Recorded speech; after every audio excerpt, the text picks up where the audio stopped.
very much. Okay. It is now 5:32. I call this meeting of the Parks, Recreation, and Arts Commission to order. City Clerk, would you please do roll call? Certainly. Commissioner Parks. Here. Commissioner Barraza.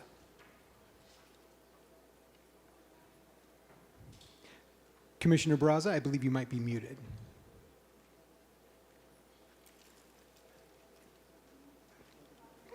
Commissioner Barraza, can you hear me? I'll get his attention momentarily. Commissioner Singh. I am on Zoom and arriving in the chamber shortly. Thank you very much. Commissioner Cummings. Present. Commissioner Miller will be absent today. Commissioner Apuda. I'm here. Thank you very much. Commissioner Vang will also be absent today. Vice Chair Dolan. I'm here. Thank you. And Chair McCoy. Present. And let me try Commissioner Barraza. I see you there, Commissioner Barraza. Can you hear me? Yes, I can hear you. Can you hear me now? Yes, can hear you now. And we are all present with the exception of Commissioner Miller and Vang, who will be absent for the duration of the meeting. Thank you, City Clerk. We will now begin the Pledge of Allegiance. Will everyone please stand?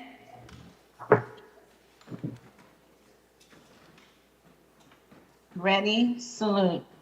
I pledge allegiance to the flag of the United States of America and to the republic for which it stands, one nation, under God, indivisible, with liberty and justice for all. Thank you. We will start with the approval of the agenda. City Clerk, are there any changes to the agenda? Any changes or proposed changes? I have not received any changes or proposed changes. Thank you. Is there a motion to approve the agenda? So moved. Thank you, Vice Chair Dolan. Do I have a second? I'll second it. Cummings. Thank you, Commissioner Cummings. City Clerk, would you please conduct a roll call? Yes, for approval of the agenda, Commissioner Parks. Yes. Thank you. Commissioner Barraza. Yes. Commissioner Singh. Yes. Thank you. Commissioner Cummings. Yes. Commissioner Apuda. Yes. Commissioner Vice Chair Dolan. Yes. And Chair McCoy. Yes. Thank you very much. Passes. Thank you. We will now move on to the approval of minutes. Are there any changes to the minutes May 16th or May 31st, 2022? I have not received any changes to the minutes. Thank you. Is there a motion to approve the minutes?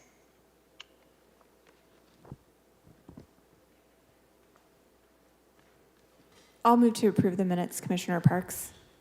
Thank you, Commissioner Parks. Do I have a second? I'll second it. Cummings. Thank you, Commissioner Cummings. City Clerk, please conduct a roll call vote. Certainly. May I make a request, please? Can we separate those out? I was not at the last meeting and therefore cannot vote on it. Absolutely. Can we do the May 16th meetings first, City Clerk? Certainly. So for the May 16th meeting, motion by Parks, second by Cummings. Commissioner Parks. Yes. Thank you. Commissioner Barraza. Yes. Commissioner Singh. Yes. Commissioner Cummings. Yes. Commissioner Apuda. Yes. Vice Chair Dolan. Yes. And Chair McCoy. Yes. All right. Now for the special meeting, motion by Parks, second by Cummings. Commissioner Parks. Yes. Commissioner Barraza.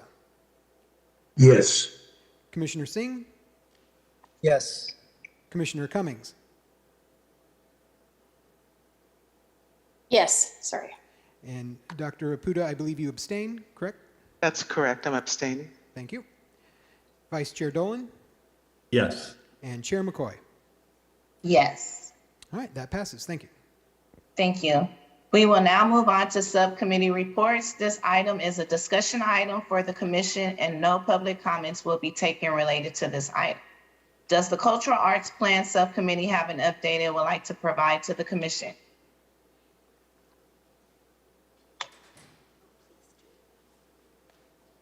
This is Commissioner Parks, not at this time. Thank you, Commissioner Parks.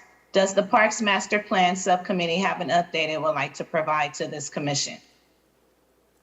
Yes, this is Commissioner Cummings. I checked in and staff met with WRT last week, and they are ready to provide a scope and fee related to the Parks Master Plan Amendment. And next they will be meeting with the subcommittee. So soon we'll have a meeting. Thank you for that update, Commissioner Cummings. We will now move on to member reports and comments. As a reminder, this is a time for commission members to report anything they feel important for the public or commission to know, but it's not a time for a discussion. Vice Chair Dolan, do you have any report or comments for this commission? No, thank you. Okay, thank you. Commissioner Cummings, do you have any reports or comments for this commission? Sure. Actually, I haven't mentioned yet that the city of Fresno, recently the council unanimously passed a tree policy, which actually brings us to the goal of planting at least 1,000 drought tolerant trees across the city each year. So I thought I'd mention that. There's also associated with this, because this commission would be interested, there's a proposed investment of $50,000 in youth jobs to assist with tree planting goals.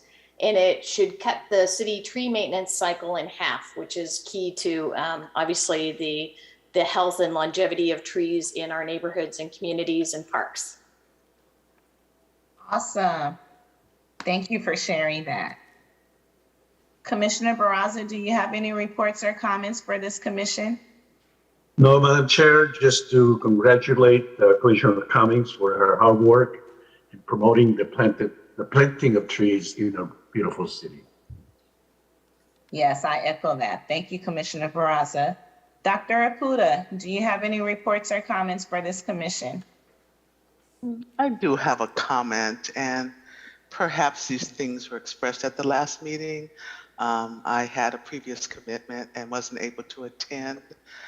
But I feel compelled just to give voice to the gun violence that has taken place in our nation, and knowing that the work that this commission does, particularly in terms of youth activities and so much that we do, I think directly impacts that.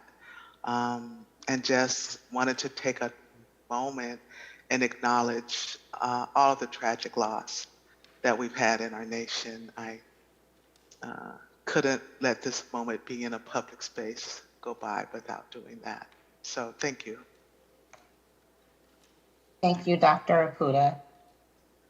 Commissioner Singh, do you have any reports or comments for this commission?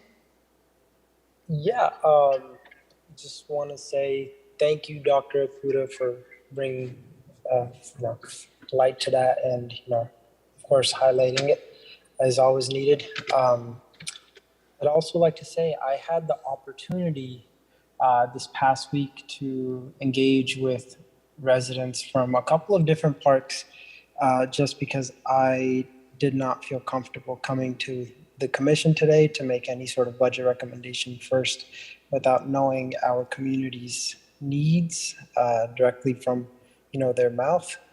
So I had the opportunity, and it was actually a really wonderful time getting insight into what people think about it, what Fresno residents think about our parks. And I recommend that the rest of the commission and anyone else that has interest in making our parks better actually talk to the people that go to the parks daily, because a lot of them were surprised that I was there to listen to them and see what I could bring back. And today I hope to do that. Thank you. Thank you, Commissioner Singh. Commissioner Parks, do you have any reports or comments for this commission? Thank you, Chair McCoy. Just a quick comment. I just want to let everyone know that's online. We have a wonderful turnout here in the chamber, and just want to honor everyone who's here from the public to participate in the meeting tonight. More people are filing in as we speak. So thank you all for being here. It's good to see all your faces.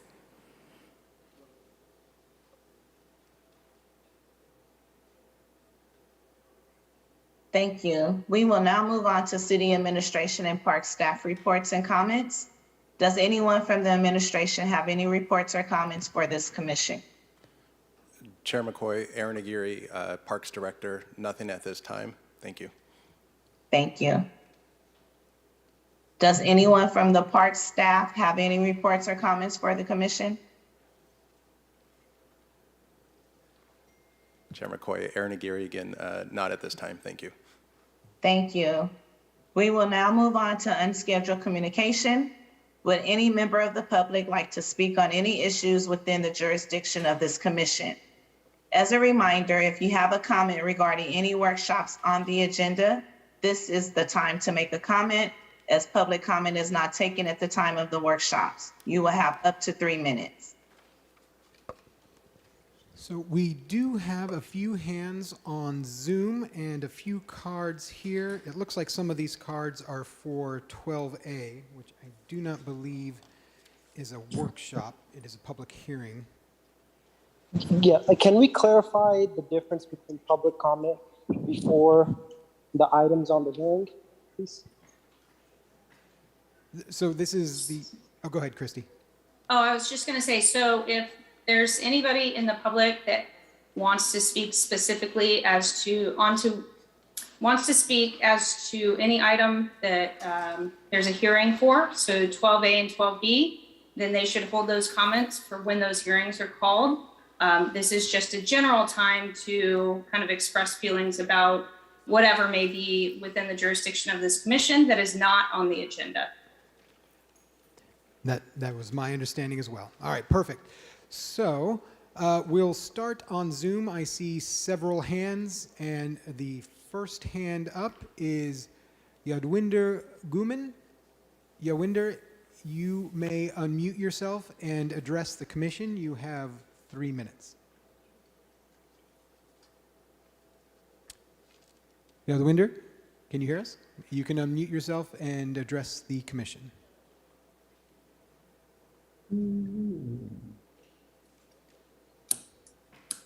And we will come back to Yadwinder. See, the next up on Zoom is Dimitri Baring.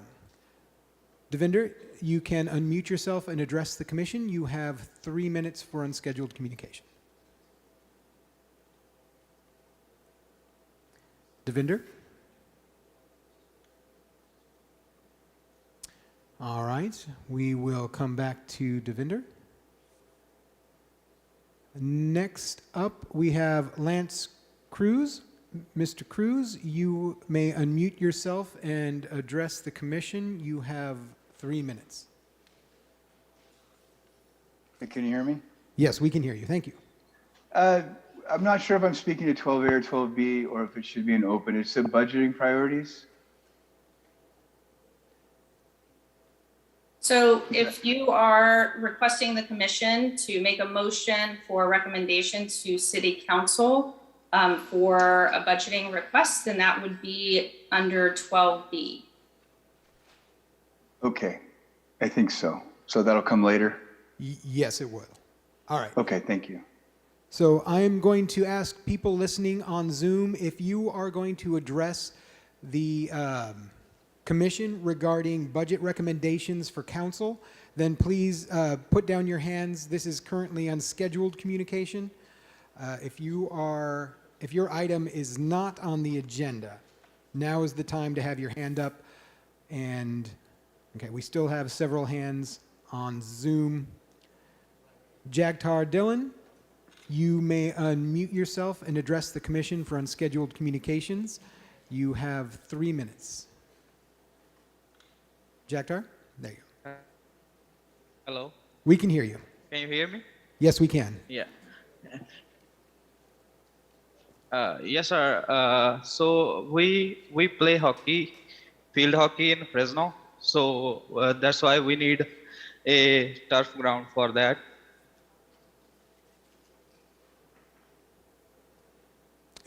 And does that? Hello? Yes, we can hear you. Does that conclude your remarks, or you still have more time? Jagtar? All right. And next up, we have Kyle Lopez Schmidt. Mr. Schmidt, you may unmute yourself, and you have 3 minutes to address the commission. Good evening, Parks Commissioners. Kyle Lopez Schmidt, Executive Director of South Tower Trust, and have been working on the Broadway Parque development, or South Tower Park, in the Tower District. Wanted to kind of specifically uplift community engagement processes for parks.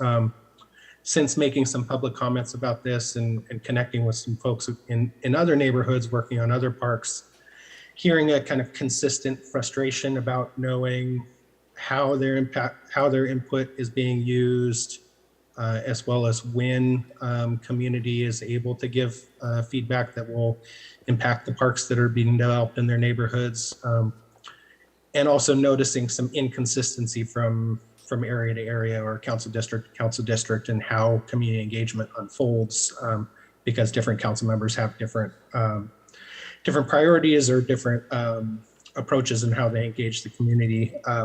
What I would suggest to the commission, especially because of the caliber of commissioners that we have that are really amazing at public engagement and community process, is that there be some sort of workshop that really takes on how the Parks Department goes about doing public engagement, so that could really influence how it gets into the contracts for consultants, because we're running into these issues where we're seeing a design that is missing some very key elements of what the community wanted, but then start getting things responded to us about, oh, it's too far and along, or that might cost too much, or this or that reason why this can't be done.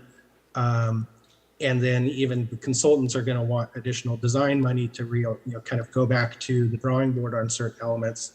So I'd really like to be able to think about that as an entire city and get to a place where communities are getting their feedback at the right time to the city staff and consultants, and that the community is hearing back transparently how their input is being evaluated and either adopted or declined, so that there can really be some more trust in these relationships, because we're really going to do a lot more and with these dollars and go a lot further with parks in our city if the community feels that they're being heard and trust in the city staff and in the consultants that feedback is being honestly considered and doing their best to satisfy the vision of the community for parks in their neighborhood.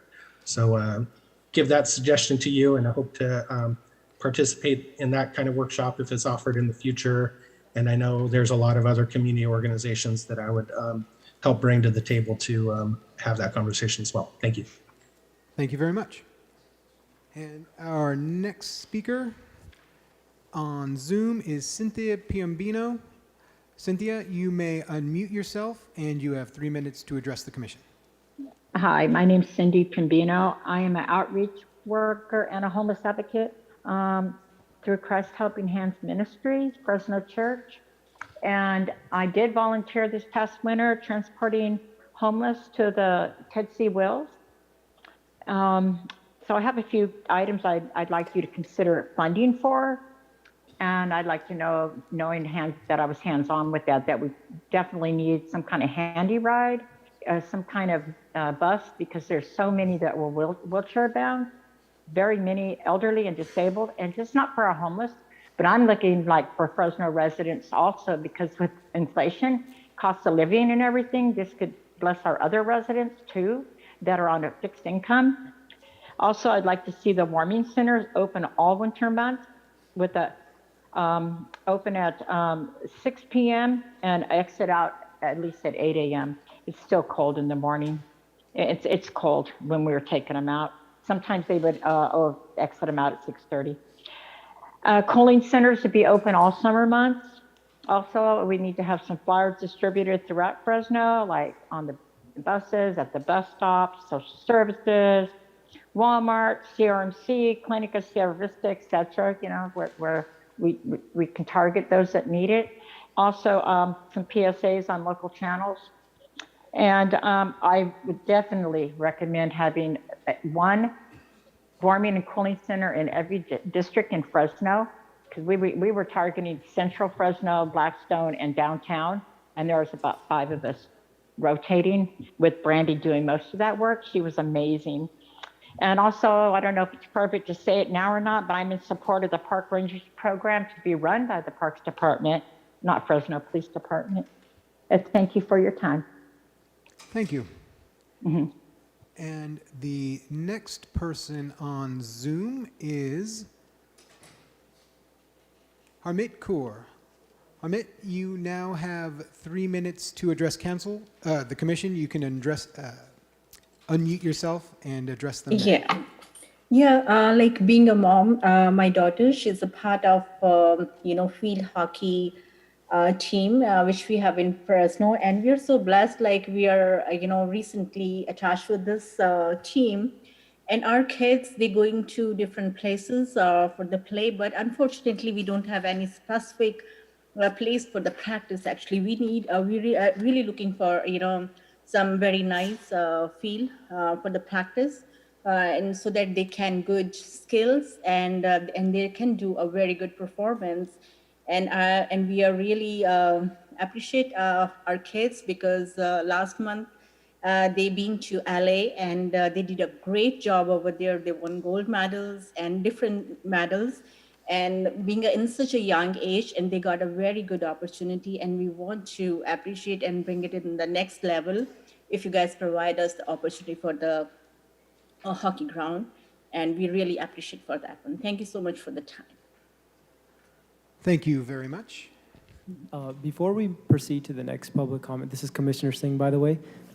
I wanted to once again clarify, or re-clarify, sorry, because I couldn't catch it while I was on the elevator up, what the difference between item 12A, 12B is, and when folks should be giving public comment to request commissioners to recommend something regarding the FY 2023 budget. So item 12A is the standing item that allows people to make comments regarding any budgetary requests, any capital improvement, any comments about capital improvement plans, any comments about the master parks plan, any comments about the cultural arts plan. And that's just a general overall commenting period regarding those items. 12B is, if you look at, I believe it's section 7-1509B, 7-1509 E2. This is related to making recommendations to City Council for adoption of expenditures in connection with the annual budget process related to Measure P funds itself. So if they're asking for recommendations to City Council for expenditure of Measure P funds, it would be under 12B. This item right now, the unscheduled communication, is for anything that's within the jurisdiction of this commission that falls out of those 2 items. Okay, so thus far, just to clarify, Christy, I feel like most people have been making requests to the commissioners to, make recommendations for particular items, and those requests would have better fallen under item 12B, right? That is correct, but I, as the city attorney's office, won't stop people. That is within the purview of the chair or the city clerk to, direct them to the correct item. And this is the city clerk. I did try to let the people on Zoom know. I said, now is the time for unscheduled. Please put your hand down if you'd like to make a budget recommendation. Correct. And there was no change in my hands on the screen. So in order to hear them in a timely manner, I'm just letting them talk. We'll have a bit more discretion with the people in the chamber. It's easier to figure it out. Okay. All right. Well, the next hand on Zoom is Amar Singh. Samar, you can unmute yourself and address the commission with unscheduled communication. You'll have 3 minutes. Samar, are you with us? Samar, you can unmute yourself. All right, we'll move on to the next person. We have Dimitri Sporter. Demetrius, you can unmute yourself and address the commission with unscheduled communications. You'll have 3 minutes. I'm actually under 12B. I do apologize. No problem. Thank you very much. We'll come back to you at 12B. And then we have, all right, now I'll move into the council chamber. We have several cards. I believe most of them are budget asks. I have a few that appear to be unscheduled communication, including Brandy News Viegas. You will have 3 minutes to address the commission. Yes, and I don't think I'll need that much. Thank you very much. I just want to thank and piggyback off of what Kyle had said. And do ask, I know that CNC Ed Fund in their proposed budget ask had 2 items that had to do with being able to get more community involvement, the participatory budget and the survey. So I know that that's kind of part of the budget that I support, but also just want to encourage the commission to direct staff and work on working with the community in to determine the best way to reach out to people that to get more community participation. Not everyone's on Facebook. I've been sharing things on Reddit and other social media, and people have been thankful for that. But then there's people that I've run into other public hearings who say they're not on social media at all. And so, consulting with the community to try to determine how they best engage, what would make it more accessible for them would be a wonderful way of being able to ensure that we're getting input from people who might have limitations and accessibility issues. I am very grateful for the Zoom access, but I know that for some people, having it in closer to where they are or getting postcards may be helpful. So want to encourage the commission to see what resources and focus on ways to creatively reach out to people who might be not being reached in this process. And I do thank you for the efforts that have been made and information that I have seen on the parks page regarding these items. Thank you. Thank you.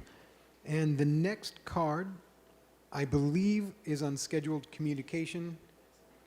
Livraj Singh. Livraj Singh.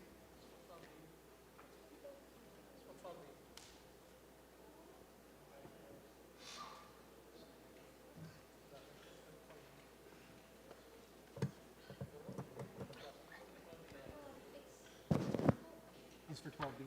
You're going to be requesting an item? Yeah. Okay. Well, I'll call you back up when we get to that one. Thank you. And then Prabhasharam Dhaliwal, 12B as well. And it looks like the rest of my cards are all for budget items. Is there anyone in the council chamber that has unscheduled communications separate than a budget request? All right, going once, unscheduled communications twice. All right, there are no other unscheduled speakers in the council chamber. I still have a few hands on Zoom. Let's start with Alexandria Alvarado. This will be for unscheduled communications separate than budget requests. So if you're requesting a budget item, please put your hand down on Zoom. All right, Alexandra, you may unmute yourself and you have 3 minutes to address the commission. Hello. Hello. My name is Alexandria Alvarado. I'm a community organizer with Faith in the Valley. I wanted to jump on to give full support for the Fresno Parks Advocates United and the demand list that they put together. I fully support CNC's Fresno's Parks Advocates United fiscal year budget priorities. And I'm sorry, I'm jumping on, but I can go down the list of budget priorities, or are you saying that is for another time? Thank you very much. And the next speaker, I just wanted to list some of the budget priorities. So $5,000 for participatory budgeting and engagement process, $300,000 for youth activity fees, waiver of voucher program, $75,000 to conduct a representative sample survey, and then the increased park staff's annual budget, and place the Parks Ranger program under the Parks Department umbrella. Thank you. thank you very much. All right, and the next speaker on Zoom, and a reminder to our folks on Zoom, if you have a budget request, please put your hand down. We'll get to those at 12A and 12B. And the next speaker on Zoom, we have Ganiv Verk.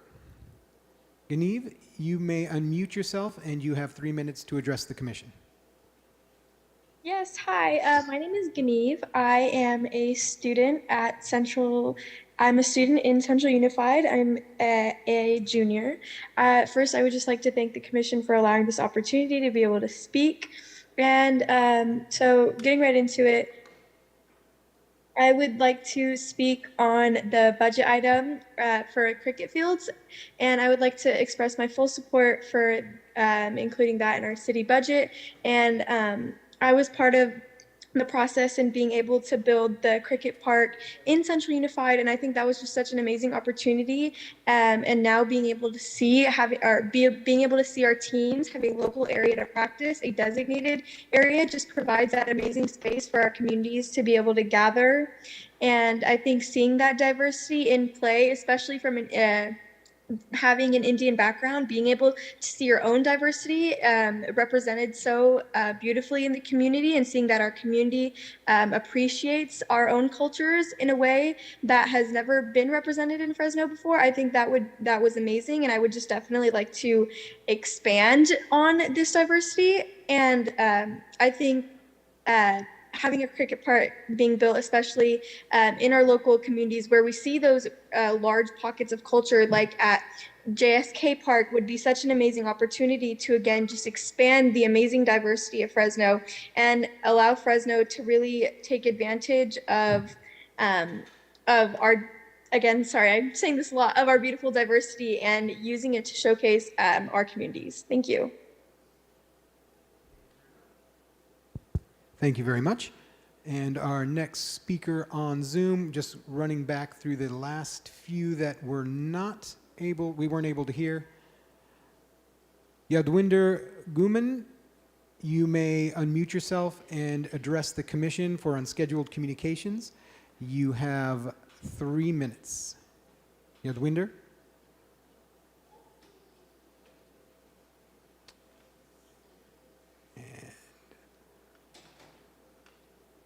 Looks like Ganiv might be having some difficulties. All right.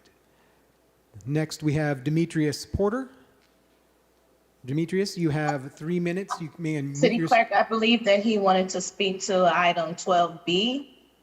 Oh, Demetrius? Yes. Thank you very much. And then, all right. Jasnoor Fengura.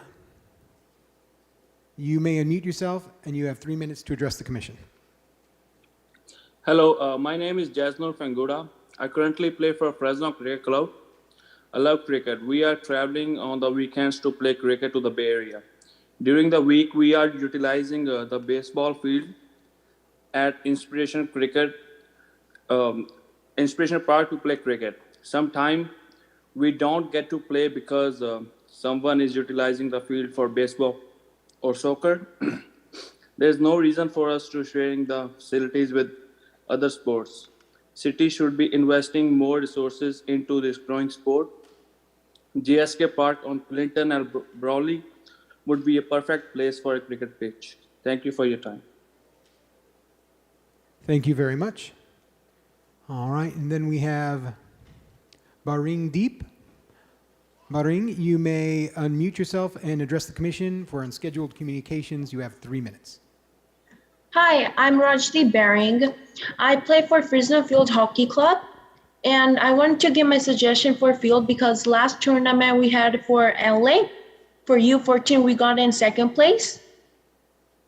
But like we need a ground that like we could practice and reduce our mistakes and have more like practice every single day and improve our skills for field hockey. And who are interested in field hockey would love to have a turf in our area near to us. So that's my suggestion. Thank you very much. And now we have Mahapartrap Singh. You have 3 minutes to address the commission. You may unmute yourself and do so now. I also just play hockey for Fresno Field Hockey Club. And last 2 years, I saw that a couple of new young generation will be come over here and just play the hockey. But we don't have any ground over here. So I want to just give me some particular ground so we can just play and teach the youth to how to just play the Fresno Field Hockey Club will be just shine. I mean, the last win we can go for LA, just play that tournament and we can be the second place. So I just said, so please give me the ground for the particular ground. So we're going to take care of that ground and we're going to teach the students and your young players. So that's my opinion, sir. Thank you so much. Thank you very much. And next up, we have Mandeep Singh.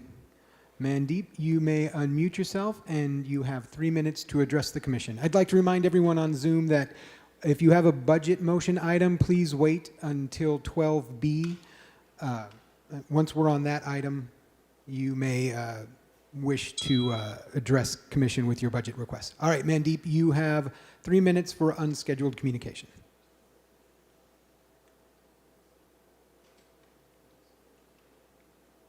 Mandeep?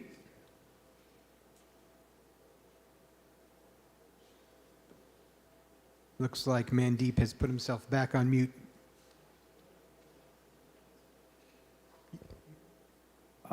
So I'm just going to make a quick announcement in Punjabi for the folks on Zoom. ਜੇ ਤੁਸੀਂ ਕੋਈ budget ਦੀ recommendation ਬਣਾਉਣੀ ਆ ਤੁਸੀਂ please item 12B ਲਈ wait ਕਰੋ ਉਹ ਇਸ ਤੋਂ ਬਾਅਦ ਸ਼ੁਰੂ ਹੋਗਾ ਔਰ ਪਹਿਲਾਂ ਆਈਟਮ 12A ਹੋਗਾ ਤਾਂ ਫਿਰ ਉਸ ਤੋਂ ਬਾਅਦ ਆਈਟਮ 12B ਹੋਣਾ ਆ ਉਸ ਸਮੇਂ ਤੁਸੀਂ ਆਪਣੀਆਂ ਜਿਹੜੀ ਬਜਟ ਰეკਮੈਂਡੇਸ਼ਨ ਉਦੋਂ ਦਿਓ thank you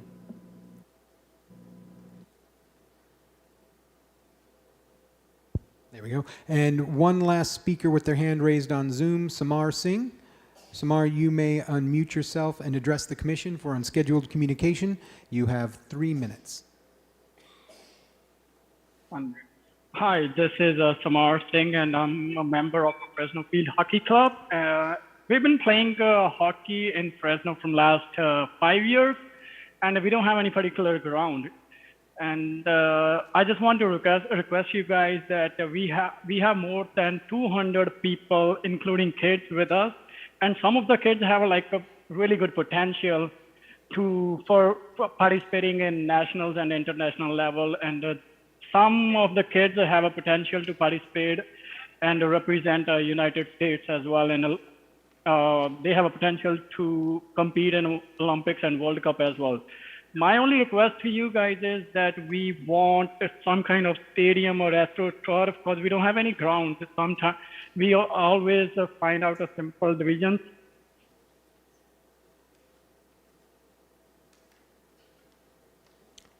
And we seem to have lost the last speaker. All right, I have no more speakers on Zoom, and we've been through the council chamber. I think we are good to go on the next item.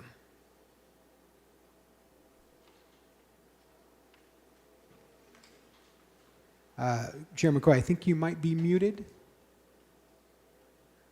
Muted, you guys can't hear me? Now we can hear you.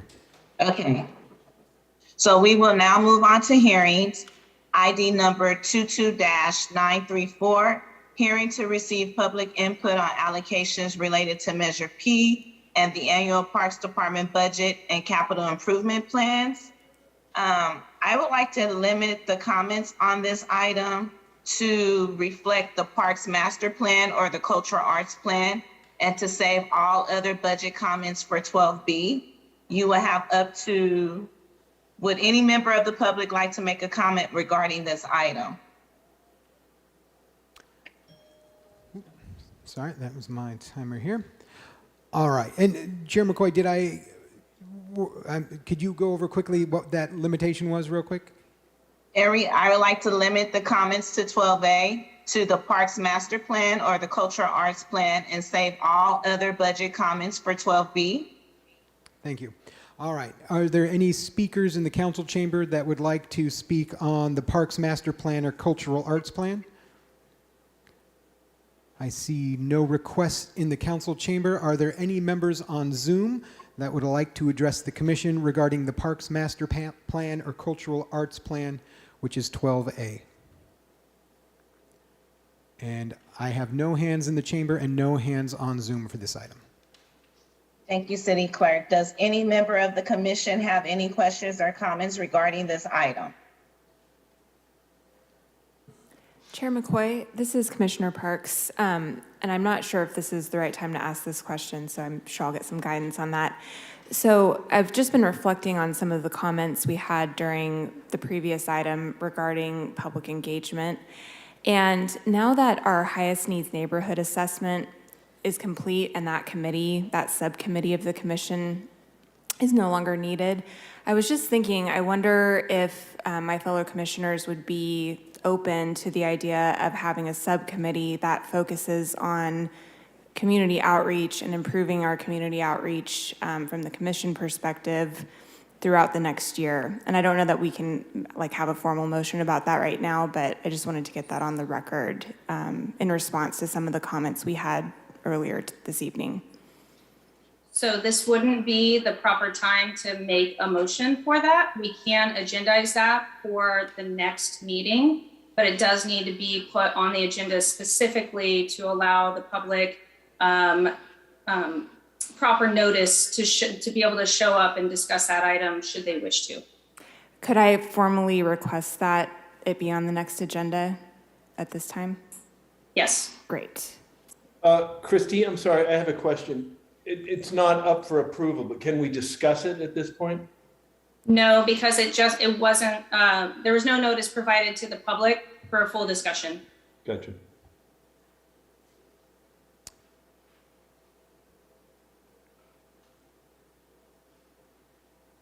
All right, Commissioner Singh?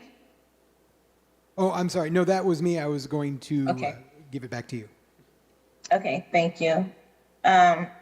We will now move on to the next item, ID number 22-935, hearing to adopt the fiscal year 2023 Parks, After School, Recreation, and Community Services Department Measure P budget recommendations for City Council's consideration. Would any member of the public like to make a comment regarding this item? You will have up to 3 minutes. All right, and we do have hands on Zoom. This is now the budget request item that everyone's been waiting for. We have plenty of cards for people in the chamber. And we'll start off with Alan McEwen on Zoom.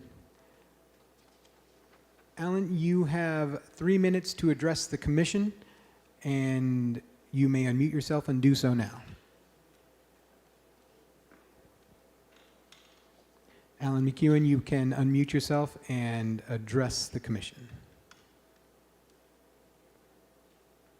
And I saw it flash. Alan, if you can hear me, go ahead and unmute yourself and you can address the commission. All right, we will come back to Alan. We have next Alondra Williams Vasquez on Zoom. You can unmute yourself and address commission on item 12B. You have 3 minutes, Alondra. Thank you, commissioners, and thank you, City Clerk. My name is Alondra Williams Vasquez, and I'm here to speak in support of a proposal that was submitted by Exposure Sports to the dais. Exposure Sports, it was founded by Dimitri Sporter, who is also on the call, a former Fresno State basketball player under Jerry Tartanian. After playing abroad, Mr. Porter came back to his hometown with the desire to mentor youth from his community, which was Southwest Fresno. And Mr. Porter has now started said program and has garnered 160 kids in his program for mentorship. This program is very important and vital to poor communities, especially those that were really hit hard by COVID. We sent a pretty detailed proposal, so I'm hoping you all have it so that I don't have to go through every little thing. However, I'm really excited about this program because it would foster a partnership between Exposure Sports and the city Fresno Boys and Girls Clubs to deepen the impact in those targeted areas. And those are also the same areas that have been hit hardest by COVID. And Exposure Sports was also hit hard by COVID, and that was almost because when we were all sheltering in place, they had nowhere for these children to gather and these youth athletes to gather for mentorship. And I will let Mr. Porter, when he comes on during his time to speak, to tell you more details about his passion for this. But I am really in support of this particular proposal for funding because our Boys and Girls Clubs are underutilized, and we would love to come alongside and support them because they've been such a wonderful staple in the community to do their work, and also to it would also help this nonprofit be able to find space to do their programming. And I yield the floor. Thank you. Thank you very much. And next on Zoom, we have Ranjot Singh. Ranjot, you have 3 minutes to address the commission. You can unmute yourself and do so now. Good evening. My name is Ranjot Singh. My family and I are the residents of city of Fresno. I lead a cricket club here in Fresno. And we're currently playing cricket at our, Sikh temple because there are no city-provided cricket fields. And also same for the hockey field, same thing, the children over here, they are playing in the Sikh temple and using some temporary grounds. And a place of worship is having to step in to provide a field to be used to play cricket or field hockey. And we are the residents of this great city and should have city resources devoted towards the sports that are growing, which is like cricket and hockey field. City should be investing more resources towards this. And that's it from me. Thank you so much. Thank you very much. And Dimitri Sporter, you are next up on Zoom. You can unmute yourself and you have 3 minutes to address the commission. Hello, Commission. My name is Dimitri Sporter. As Alonzo spoke up earlier, I grew up in Fresno and grew up on the west side of Fresno where mentorship was a very important part of my life to help me prosper. And so we are looking to partner with the Boys and Girls Club to continue to provide mentorship, provide other options such as leadership, mental health awareness, counseling for these kids who are hit by the pandemic. We do want to show them financial literacy and give them other job opportunities or other job options that they may not know of. Again, for me, growing up on that side of town, I had great mentors who guided me through the process of life, which most of these kids that we are focusing on don't have that guidance. And so we've been going now for 6 years where the majority of our kids, seniors, 95% of our seniors have garnered scholarships through athletics. And they also, our overall GPA has been 3.2 overall. And, we have been very successful and now we just need a little bit more help to, with the Boys and Girls Club. I think it's a great setup for us because it provides a tool, a gym, along with classrooms and computers that allows us to teach these kids these newfound skills that we want to lay into them. All right. Thank you very much. And I'll move to some cards in the chamber and get back to Zoom in a minute.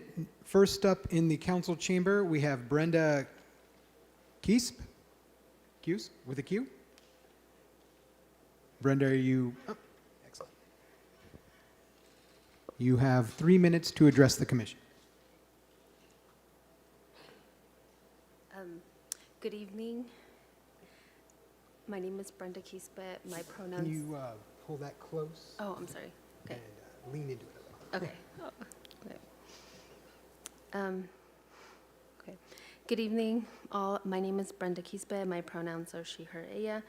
I'm a resident here in Fresno, and I just wanted to uplift and support the budget asked by CNC Fresno Parks Advocates United.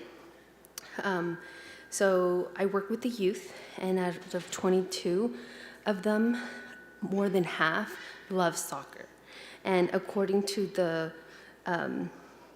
the Fresno Parks Master Plan, a majority of the students in Fresno enjoy that. And I feel like we need to do more to have them be able to play that.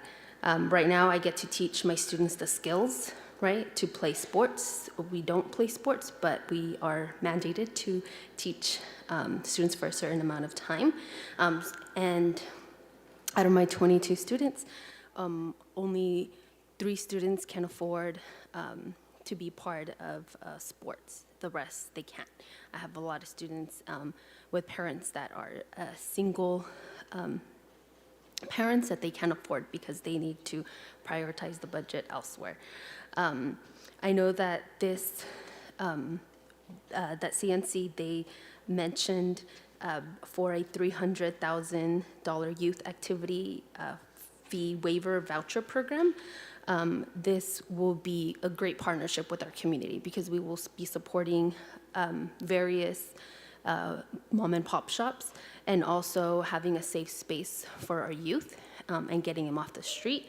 I think I am a good example. I was in my very young teens, and while my parents worked, couldn't afford a caregiver babysitter, so I would just hang out in the library, and then pretty soon it started being a big group of us, and the people in the library noticed that, and so they started this leadership thing. I think they just made it up so we can have something to do before we got into trouble, and that instilled in me like just wanting to serve, lead, working as a team. I'm really glad for that because that definitely, where I am today, I'm really glad just that start because I know how important it is to be able to keep busy and have a safe space for our youth. Thank you for your time. Thank you very much. And next up in the chamber, we have Parab Sharam Dhaliwal. And you'll have 3 minutes to address the commission.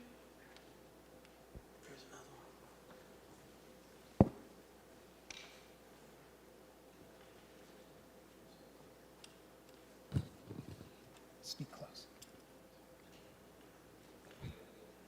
And the floor is yours. My name is Rabsharan Dhaliwal. I am here to support field hockey so we could get a new field and learn more stuff.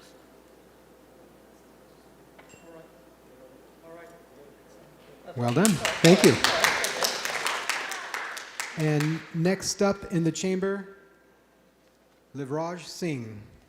Livraj, you'll have 3 minutes to address the commission.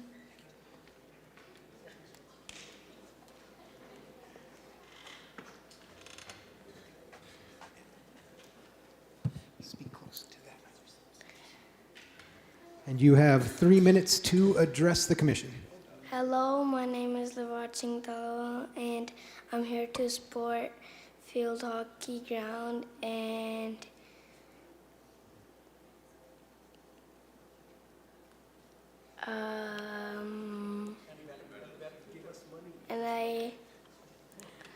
I won a gold medal from under 8 and one, I think, from under 10, a brown medal. Excellent. Thank you. And we'll move over to Zoom for the next few speakers. Lance Cruz. Lance, you may unmute yourself, and you have 3 minutes to address the commission. Thanks. Can you hear me? Yes, we can hear you. I just wanted to call in to support the budgeted priorities proposed by CNC's Fresno Parks Advocates United of $5 million for a participatory budgeting engagement process where community members decide how to spend part of a public budget. $300,000 for a youth activities fee waiver voucher program.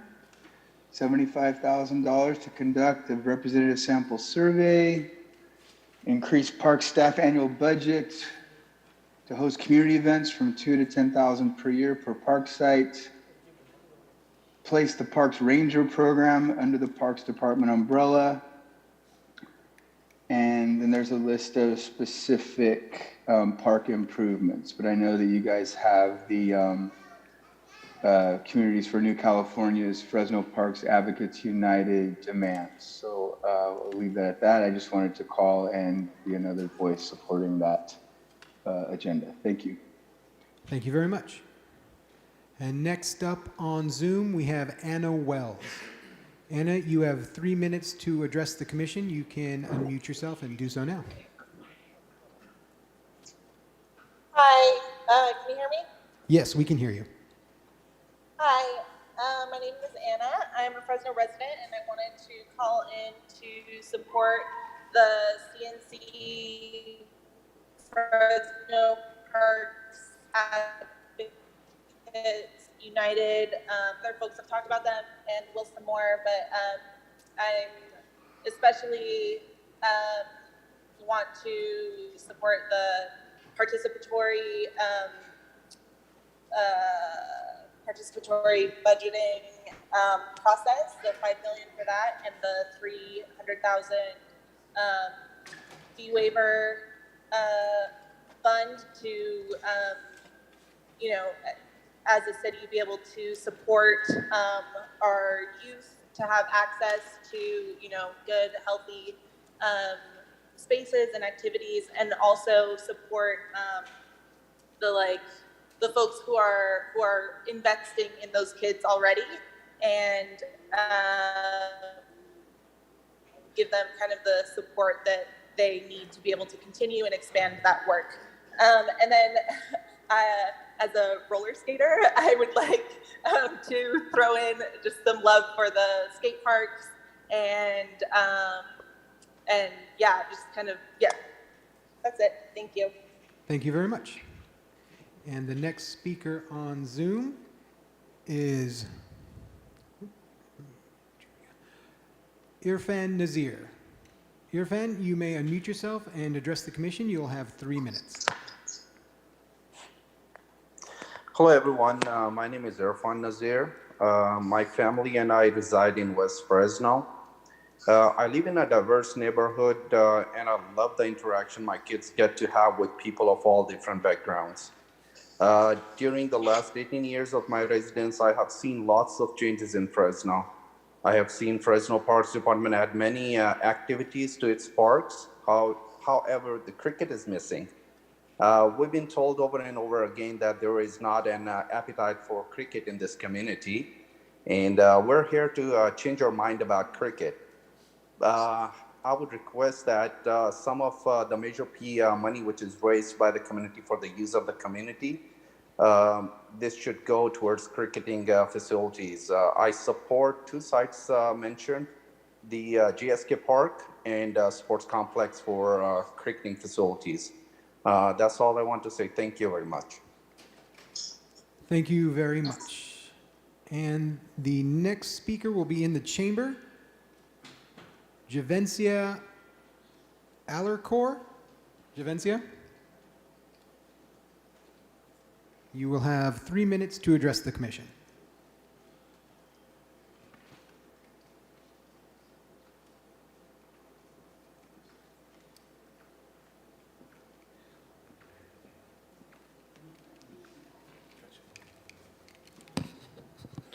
Good evening. My name is Javencia Alarcon. I'm the president to Southeast Fresno Youth Soccer League. formerly used to be known as Roosevelt Youth Soccer League. And over the years, the soccer that's in our community, the Southeast area, you know, we've been struggling with amenities, with upgrades to the fields and maintaining fields. And with this proposal of the Measure P funds, that could significantly help hundreds of kids in the area. Not only that, throughout the areas of Fresno, okay? We currently have a little over 700 kids playing in our league.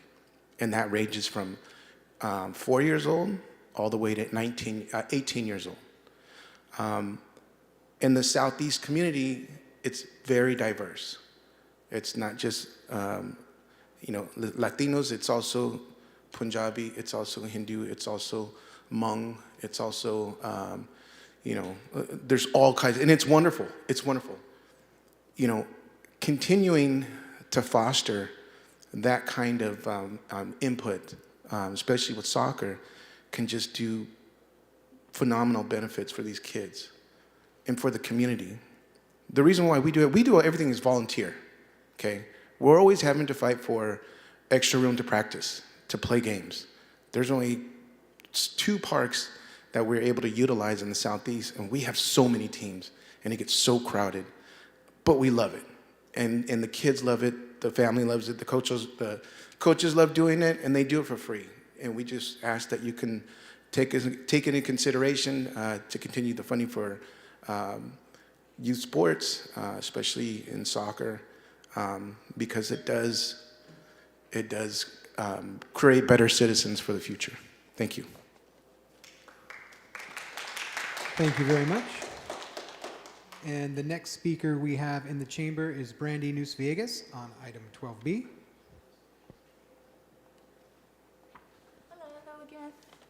Hi, thank you so much. Dear Park Commissioners, I want to repeat my previous support for the ask of the CNC Ed Funds. Park United is wonderful, it is needed, it is community-based, and ask that you be bold and support all these items, including the participatory budget. I want to thank you for your stance on the Parks Rangers program being under the Parks Department and not in the Police Department. And also, there's great asks from the community members today, especially the kids, and I support the request for every community to get the facilities they need. My focus today is, at the beginning of the year, I assisted the unhoused community regarding the warming center at Ted C. Wills. It was the first time I recall that was open for multiple weeks continuously, and it was a huge relief for our most vulnerable. Many who did not have like even sleeping bags. Staff were wonderful and advocated for it to be open as long as possible. We went out, I and a few other people went out every night to give rides to and from the warming center, also put flyers because most of the people didn't know about it. And we were regretful that it closed while it was still cold outside, and now it's hot, and I'm very concerned about the people and hoping that the community centers are accessible all summer. We have a huge community who are not able to get into shelters or housing at this time, and this is a crucial service. So my asks are for considerable funding for warming and cooling centers. I don't have numbers, but ask that funding for the community centers to be open for cooling, warming, if not all year, then through the hottest and coldest months continually. That it be continuous because people are more likely to access it if there's not interruptions, and it's easier for outreach workers to inform them. And also because it's still hot or still cold, even if it's not reaching 105, which is what you would need for to access it in the summer. We need them to be open earlier and later to avoid the coldest and hottest temperatures and to coincide with the buses. We need investment into community outreach and advertising so people know about it. We need vans and staffing to give rides, and they're willing to do it. That also doubles as outreach. We need resources at these like blankets, food, water, and someone asked for there to be watering stations at all the community centers so that people can come and use reusable things to get water. We need all the community centers to be open for these, and need a person trained to assist those with disabilities to help them in the restroom because otherwise they're not able to accept them. So I ask that that be, even if there's not a specific budget relative, that this would be something that we put on the budget because this would save a lot of lives and also provide a connection, hopefully, to be able to get people into long-term shelter. And again, support all these wonderful people out here. Thank you. Thank you very much. And the next speaker in the chambers, Woodrow George Quarles. And you will have 3 minutes to address the commission. Good evening, Commissioner. My name is Woodrow George Quarles. I operate and own Woody's Labor. I would just want to put in a little proposal. I've been cleaning these West Side District 3 alleys. It's turning into a lot of fuel, and I was just hoping that Measure Prop P would do any funding to help me clean these alleys. I've been doing them on my own dime, and it's looking very good. I got before and after pictures, and I just thought I would bring that proposal to your attention. Thank you. Thank you very much. And moving back to Zoom, the first speaker is Iqbal Balar. Iqbal, you have 3 minutes to address the commission. You can unmute yourself. Hello guys, my name is Iqbal Buller. Today I'm here to address the issue of lack of cricket fields in our city of Fresno. My kids, they attend Central Unified Schools and I'm a resident of West of 99.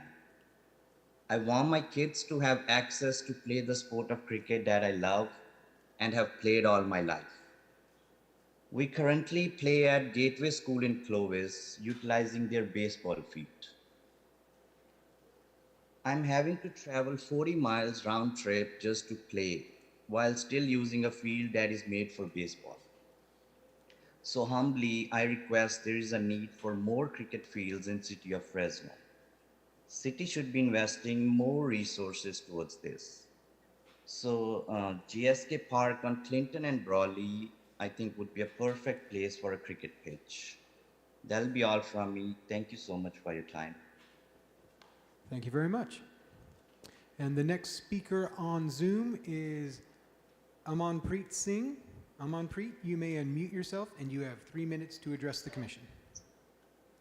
Hello, my name is Amanpreet Singh. I'm a resident of North Fresno. I play cricket in a traveling team and we play in a league called North California Cricket Alliance. So Fresno currently has no tournament style cricket facilities. We would like to request the use of Measure P money to be used for this purpose. Sports complex on Jensen and West has many soccer fields that are not currently being used. Converting one of them to be used for cricket would not take any resource away from anyone. You have the power to make lasting change in how we use our parks. Please consider using some of Measure P resource for cricket. Thank you. Thank you very much. And the next speaker on Zoom is Jagtar Dhillon. Jagtar, you may unmute yourself and address the commission. You have 3 minutes. Hello, sir. My name is Jagtar Dhillon. I play field hockey for Fresno team, and we have over 200 young kids and even veteran players who played for the biggest club in India, who can teach the kids for our Fresno team. Our under 14 team won the silver medal in a Cal Cup in LA. Even without the ground, if they have ground, they can improve their game so much. So I want to request for the field hockey turf. Thank you. Thank you very much. And moving on to the chamber, we have Gaganpreet Kaur. You will have 3 minutes to address the commission.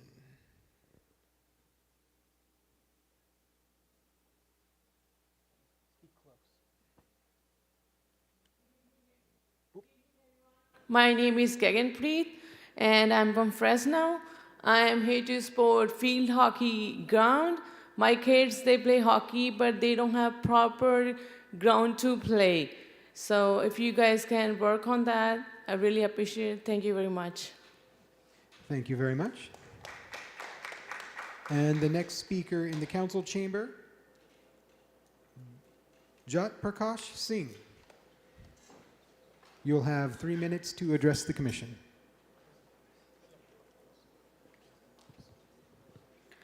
My name is Jot Prakash Singh.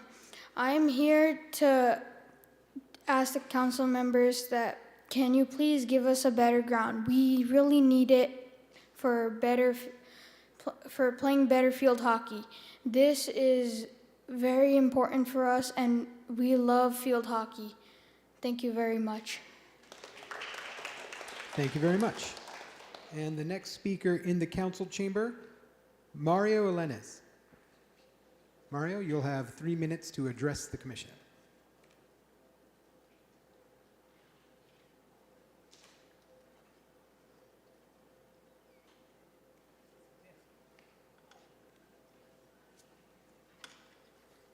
Hi, good evening. My name is Mario Lenes. I have a son that plays soccer. He's been playing soccer for a few years now. And I find it very challenging to find a place to practice or even to just go play with his brother to kick the ball around. But more specifically, we struggle finding a place that has a soccer net. We went to a bunch of different parks. They only have a pole.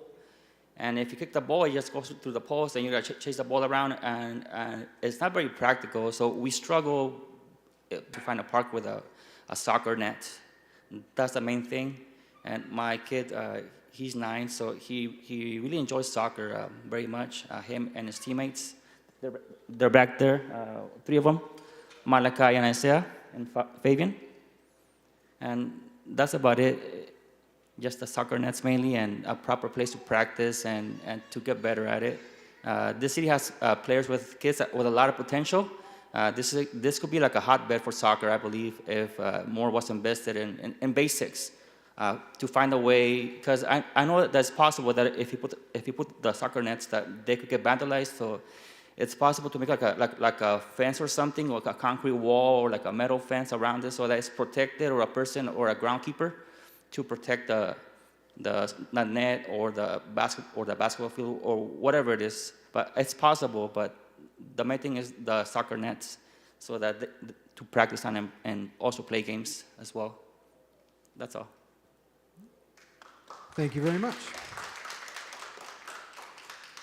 And back on Zoom, we have Rajdeep Singh. Rajdeep, you can unmute yourself, and you have 3 minutes to address the commission.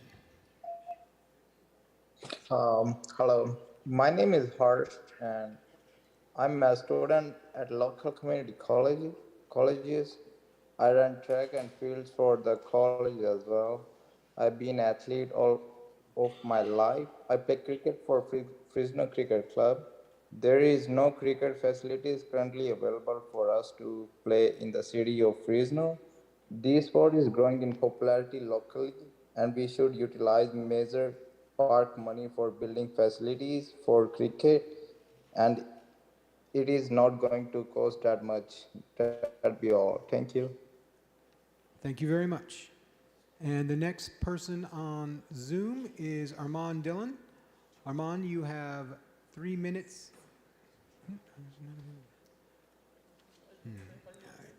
Hold on 1 second. Is Zoom or? Armand is using an old version of Zoom.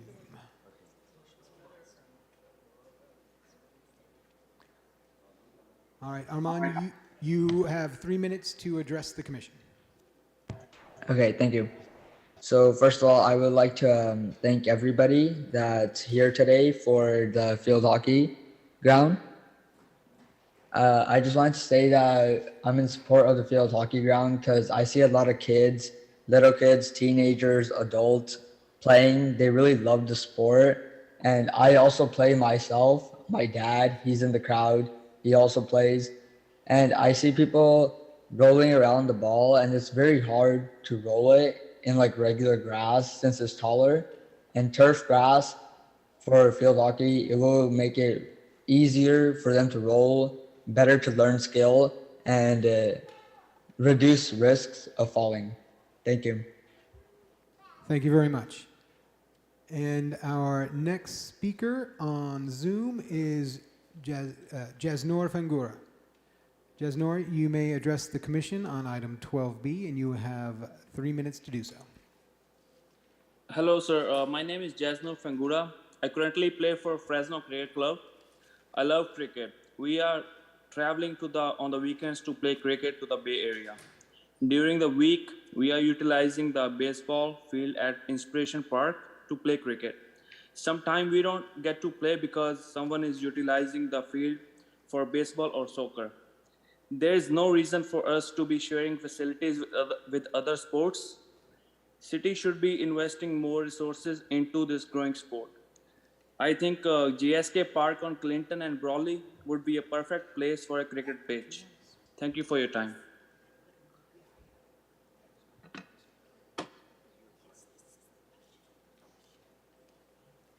All right, and next in the council chamber, we have Lilia Chavez.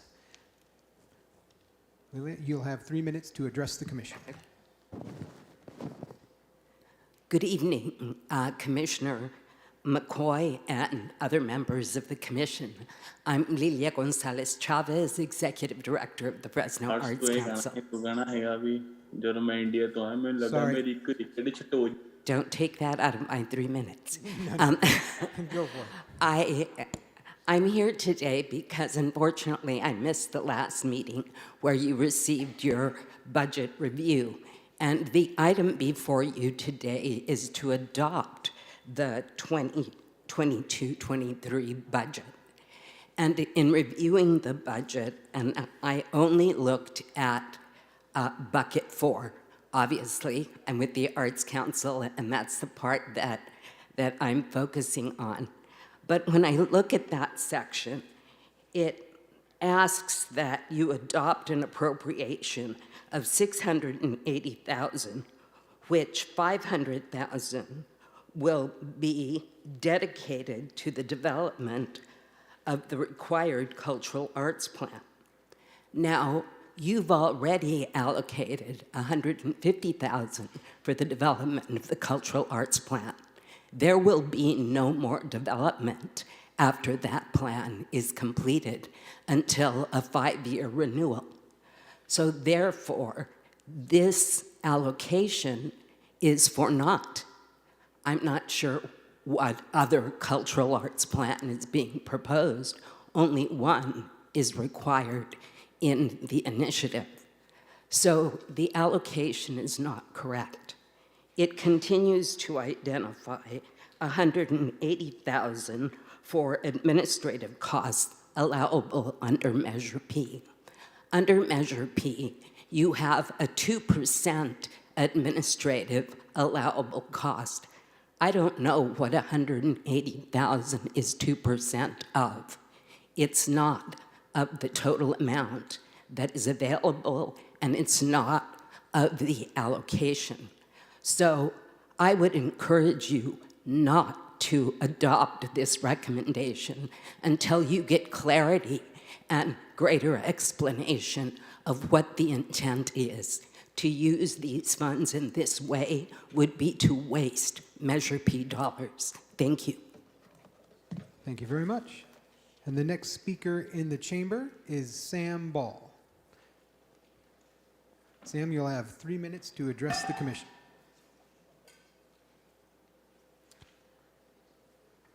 Good evening. My name is Sam Ball. I'm here to support field hockey. Just want to give a little bit of information about field hockey. Maybe a lot of people sitting here don't know what exactly field hockey is. Field hockey is actually almost 4,000-year-old sports. Matter of fact, this is the second biggest team sports on this earth. Of course, number 1 is soccer. And after soccer, this is number 2. European, Asian, Australian, everybody is doing really good in this team sports. This modern field hockey started in 1860. I think even though city of Fresno incorporated, I think in 1884, way before city of Fresno. I don't know how many field we have for baseball or basketball or soccer. I understand we need more soccer. I support that. But we don't have even a single. I don't understand. I have over 4,000 hours into community service. I go all over the country, especially on the East Coast. This field hockey is very, very popular in Los Angeles, San Francisco area. Over here, we are asking is one. There is none at the moment. We need one field hockey field. This is very, very important. I represent international. I play international tournaments. I have friends from all over. Last week on Memorial Day weekend, I have Bob DeValk from Holland. I have a player from Germany, from Jenny Dyer from Australia. All these people are here in LA. They want me to host a tournament over here in our city. And we know each other from last 30 years. And from last 30 years, we have not even a single event here in Fresno because we don't have the very basic facility, which is ground. So all I'm asking is one ground. If we somehow have the data that how many tennis court we have, how many basketball court we have, how many soccer, how many football, how many other swimming pool, it's going to be more than one. We all are asking for one field hockey. Thank you. Thank you very much. And the next speaker in the chambers is Ruben Espinoza. Ruben, you'll have 3 minutes. He's out? On Zoom now. Okay.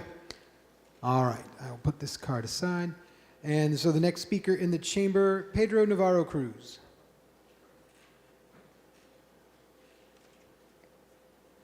And you'll have 3 minutes to address the commission. Good evening, commissioners. Thank you for allowing me to speak today. My name is Pedro Navarro Cruz.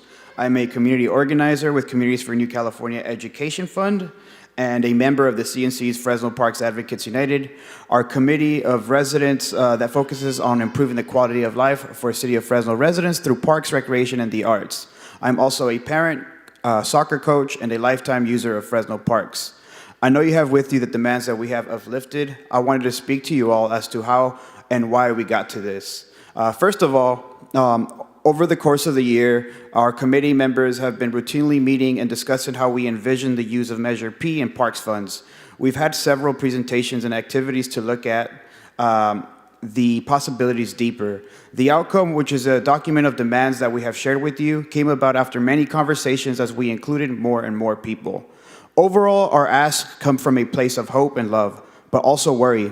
We are worried that the parks in the city does not have a robust process that can engage and reach those that are usually left out. That's how we came upon the idea of a participatory budgeting process. The fee waiver option came about knowing that cost is an obstacle, both for children and so many organizations in town. There are many organizations like the Southeast Fresno Youth Soccer League that with volunteers serve families that are lower income. With support of Measure P funds, youth that are priced out can become included. We see a fee waiver program as something that can grow and develop as the years go by to strategically feed the needs of our communities. As Mario mentioned earlier, we have a hotbed of athletes that are getting priced out, not just with soccer, but really any sport, including cricket, field hockey, basketball, you name it, and other activities too. A representative sample survey came about noticing that the Measure P implementation survey is collecting information not useful in the highest needs area. I did want to, however, mention that we already have something in depth to refer when making decisions in the Parks Master Plan, which shows that overwhelmingly there's a high demand for soccer that's nowhere to be met. We do also have specific asks such as improvements at Lions Park, Lafayette Park, El Dorado Park, Cary Park, and Maxey Parks Community Center. I know Mario painted a good picture earlier of how hard it is to find somewhere in your neighborhood to go take your kid to go kick a soccer ball. And that's how we envision futsal courts and turf indoor soccer fields as improvements in our parks. You can technically bring these facilities to people's communities instead of having to drive around across town. One of our members, he's trying to make it over here. He had to pick up his daughter from soccer practice somewhere in Clovis. He has to go across town just so he can have his daughter play somewhere decent. But you have the list of demands, and just thank you so much for your time and for the opportunity to speak. And I think it's beautiful that the children are here. I think we should include them even more. They're the ones that are going to use the parks. They're going to be parents one day. So I think it is really strategic if we include them now, because they're going to be here longer than we are to benefit from Measure P. So yeah, just something else to ponder. Thank you. Thank you very much. And we're going to move back to Zoom. Thank you. We'll move back to Zoom, and the first speaker there is Avtar Gill. Avtar, you can unmute yourself, and you will have 3 minutes to address the commission. Hello, everyone. My name is Avatar Gill. I attended community college locally. I've been a long life resident of west of 99. I started playing cricket when I was a teenager. Last week meeting was great. I want to make sure we don't forget about adding fund for a cricket net. I think there is a need for more cricket field in the city of Fresno. City should be investing more source into throwing sports. That's all I have to say. Thank you. Thank you very much. And the next speaker on Zoom is Jonah Bassman. Jonah, you may address the commission. Unmute yourself and address the commission. Thank you. Hi, can you hear me okay? We can hear you, yes. Great. Good evening, and thank you to all the commissioners and the city clerk. My name's Jonah Bassman, and I'm a Fresno resident who grew up here. I'm on here today to express my support of the plans put forward by CNC Fresno. I think it all looks extremely beneficial for our local residents, and it's a real opportunity to enrich so many local people's way of life. I also strongly support the park rangers not being under the police department. CNC's plan is 100% community driven, and the thoughtful conversations that we've had leading up to this plan have been really inspirational. And I'll yield the floor to the next person. Thanks again for your time. Thank you very much. And the next person on Zoom will be Mandeep Singh. Mandeep, you can unmute yourself and address the commission. You'll have 3 minutes. Hello, everyone. Can you hear me, sir? Yes, we can hear you.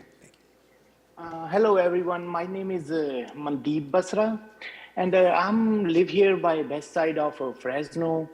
Actually, I'm not affiliated with any teams, but I'm a recreational cricketer. I find some time to play cricket on the weekend.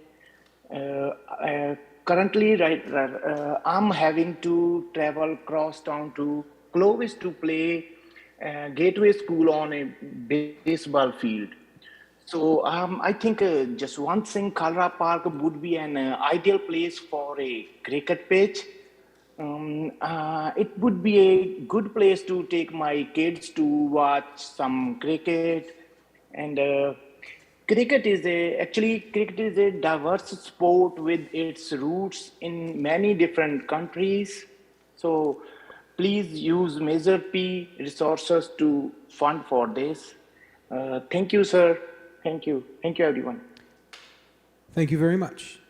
And the next speaker is in the council chamber. We have Fidel Chavez. Fidel, you'll have 3 minutes to address the commission.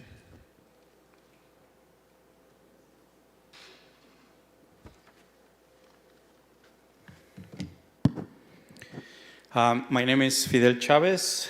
I'm a school teacher at Fresno Unified.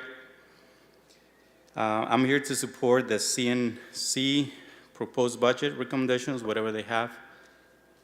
We heard from Pedro, which is the organizer, and give you guys all the great ideas, recommendations that they have, plans, and all the things that all the recommendations that will make a difference around Fresno.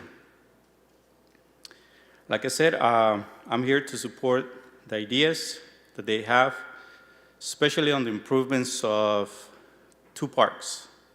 One is Lafayette, and the other one is Quickly Park.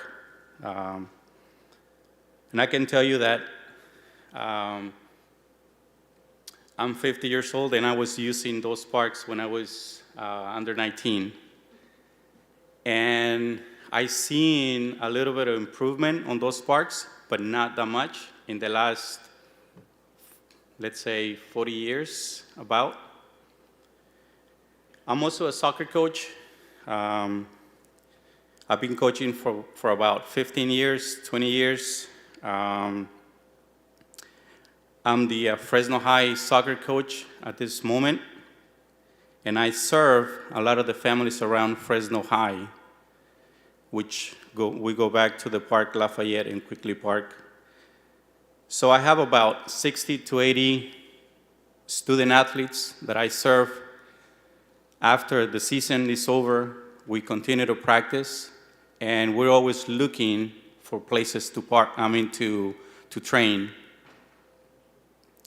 Lafayette and Quickly Park, the facilities are not, they're not in great conditions to practice. In fact, it's a big liability for city of Fresno. They have poor lighting, they have poor maintenance. I use a lot of the tennis courts as a futsal, and I can tell you the poor conditions that these places have is just, it blows my mind. Like I said, I'm a soccer coach, and like I said, I used some of those facilities a long time ago. And thanks to those practices that I had, one of my coaches, I was able to go to college. And I was able to play for Fresno Pacific University. Now, I'm a teacher, and I'm also a coach, so I'm giving back to the community. And I think it will be a great idea if we use those funds that Pedro had recommended for us to be able to reach the youth and be able to reach those trainings so that we can promote those kids, the youth. So I appreciate it. I know I'm taking a long time. Do I have more or no? You've hit your 3-minute mark. All right, thank you. You're welcome. I appreciate that. And next up in the council chamber, we have Aman Handal. Aman, you'll have 3 minutes to address the commission. Good evening, everybody. First of all, I want to thank everyone who has come to this meeting, especially the kids. And I found that for the kids, it's easy to play the field hockey than speak over here. But they did a great job. As my friend said, this is really a major sport in the world. This is the second major sport in the world, and more than 100 countries are playing it, the field hockey sport. And the last meeting also we highlighted that we have more than 100 kids who are playing in 5 different teams. With our senior team, we have more than 200 sportsmen who are playing field hockey. Everybody is very much committed. Now, we all know that this is a requirement. Everybody after me will also speak like that we need a hockey field. But I want to go one step further. I don't know how much it will cost, but I am sure it will not cost less than 200, 300, 400, maybe 500,000. So my point is, this community, we have come from far overseas, and this country has given us a lot. And we are always ready to give back. So if there is a point, if there is a situation that you come across that you have not sufficient funds and you think that you want to do it, we will be willing to cooperate and raise some funds. Especially like I can talk about me today. If you work on this one, I'll donate $10,000 from my side. And I know many of other friends who are willing to cooperate. So please consider a budget for field hockey. Thank you. Thank you very much. And the next speaker in the chamber is Ravi Dhaliwal. Ravi, you'll have 3 minutes to address the commission. Hi. Good evening, everyone. My name is Ravi Dhaliwal, and I'm one of the coaches for Under 8, Under 10 Valley Field Hockey team. A couple of young kids who spoke earlier, they are from my team.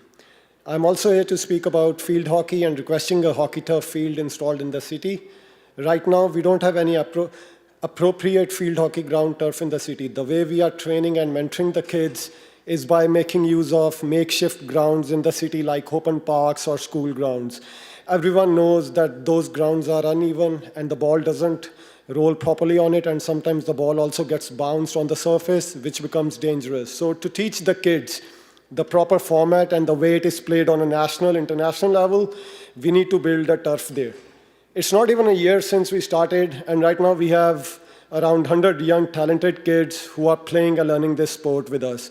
After winning the gold medal at a Moore Park in LA County, we are getting recognized everywhere as our team has a great potential and the players are showing great dedication to this sport. As being the coach of the winning team, I also received this medal, and it feels so proud that our kids have achieved so much in this short span. Our one player from Fresno is already playing for USA in under 16 team, and we are sure he will be playing in Olympics 2028, which is being hosted in US. I have seen the challenges which that player faces because of lack of turf ground in the city, but he seems so determined in his goal and never ever loses his focus or gets diverted by that. But if we do get proper turf in the city, it will support him and other forthcoming rising players to represent USA and play international tournaments for our home country. Field hockey does not belong to one community, it belongs to everyone. We have around 100 nations playing this sport worldwide, and it's one of the oldest and popular sports in Olympics as well. We have seen the love and sport for hockey here in Central Valley as well as in other various tournaments wherever we go. Our next upcoming tournament is at Union City, Bay Area in July, and it is getting played on a synthetic turf. Our kids have not played on a synthetic turf and are not used to playing on that surface. So it will be an uphill task for them, but still we are going to register our teams in all various age groups level and give out a tough competition. And I'm sure by looking at the talent and state of mind of our kids, we shall be victorious and add another title to our team. So before I conclude, on behalf of our Valley Field Hockey Club, we are requesting the city and department to allocate some funds and invest in making a hockey turf ground in the city, not for us, but for our future generations and young players who can start learning the international format and enhance their skills for upcoming tournaments and one day also play for our nation. Thank you so much. Thank you very much. And the next speaker is on Zoom, and that will be Sukhchain Kumar. Sukhchain, you may unmute yourself and address the commission. You have 3 minutes. Hello, everyone. Can you hear me? Yes, we can hear you. Hello, everyone. My name is Sukhchain Kumar, and I'm living in Fresno right now. And I love to play cricket in India a lot, but recently I just started playing cricket over here in Fresno. I play Inspiration Park. I play on a baseball field, which is shared by so many sports like soccer. There's kids playing up there on the right side. There's a basketball going on, and there's some families come around up there. So there's a literally like some congested place we have to play, and sometimes there's baseball programs going on over there. Baseball, they play up there a lot. So technically, I say there's no space at all for us to play up there. I will address the commission if you guys, if you commission can look into that. You guys can invest into new ground for us. In that way, we can leave some this sports for our younger generation, which is coming up. Thank you so much for your time, guys. Thank you. Thank you very much. And our next speaker on Zoom is Lisa Flores. Lisa, you may unmute yourself and address the commission. You have 3 minutes. Good evening. First off, I want to thank all the kids for showing up. You guys totally rock. You so rock. I just love the fact that kids are there. First off, Fresno is a very multicultural community where we have people from all over the world here, bringing the best and the brightest and the best of their cultures to us. And what do? We do not honor them. Give these people the fields that they need, the field hockey, and especially the cricket. I want to see cricket in Fresno so badly. I mean, that would make us such a, oh my God, such a global city versus being considered such a podunk place in the middle of California where nobody wants to come. You have people that want to come from all over. That's the first thing. Second thing is, the rangers should remain under the Parks Department. My biggest fear is that they get militarized by the police department. If the police department wants to use the ranger position as a ladder, as a promotional ladder going into the police department, they can do that. They just don't need them under their umbrella. That's the second thing. Third part, I agree with Brandy as far as opening up the cooling centers. I would drop the heat index rate to something about 90 or 95 degrees, because you have a lot of older homeless folks out there with a lot of medical conditions. You know, how many more dead bodies does Fresno have to find out in fields because of the weather and climate? So, Fresno should be a little bit more compassionate. And finally, I have great concerns over the maintenance of the dog parks and want to make sure that the maintenance is taken care of.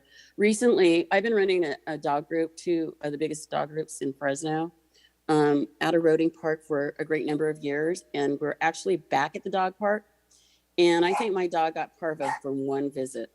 We found glass. We found that the fields haven't been watered. We found neglect. We found really bad neglect to the point where we thought about, and I actively had a discussion with some of the people that attended my soft reopening post, we're hoping we're coming out of COVID, a soft opening of going out to the dog park, of disbanding. Even though our dog park is moving to the other side of the park, we don't have timelines.